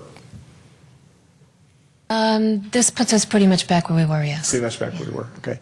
I just like to say that I'm glad we have the opportunity to recognize the effort that our hardworking city employees do here, and I very much appreciate the sacrifices they made over the years. I'm glad we were able to finally get back to where we were. Thanks, Mark. Any other questions for Rebecca? Is there any public wishing to speak on this item? Seeing none, I'll entertain a motion. Mr. Mayor, I move to adopt Resolution 2016-81. I figured that, 81, a resolution of the City Council of the City of San Carlos adopting a memorandum of understanding between the City of San Carlos and the Local 829 American Federation of State, County, and Municipal Employees, AFSCME, for the period of July 11, 2016 through June 30th, 2018. Second. I have a motion and a second. Any discussion? Hearing none, Crystal, please call the roll. Councilmember Collins? Yes. Councilmember Grocott? Yes. Councilmember Obert? Yes. Mayor Johnson? Yes. So that brings us to the end of our agenda. We're getting ready to take off for our summer recess. Our next meeting is in August. As we close tonight, I wanted to note the passing of a member of the San Carlos family. And Crystal, I posted a picture, if you can bring it up. I don't know if it's working. So our former Parks and Rec Director, Barry Weiss, who served the City of San Carlos for 8 years from 2000 to 2008, passed away on July 2nd. I didn't have the privilege of knowing Barry, but I've heard from a number of people that he had a big impact on the city and touched the lives of many people, both within City Hall and residents throughout the city. Barry is credited for coming up with the original idea for the Park and Recreation Foundation, which we had a item on our agenda tonight. So I thought we would adjourn tonight and adjourn for our summer recess in appreciation for Barry's service to the city and in his memory. And with that, we are adjourned. Thank you.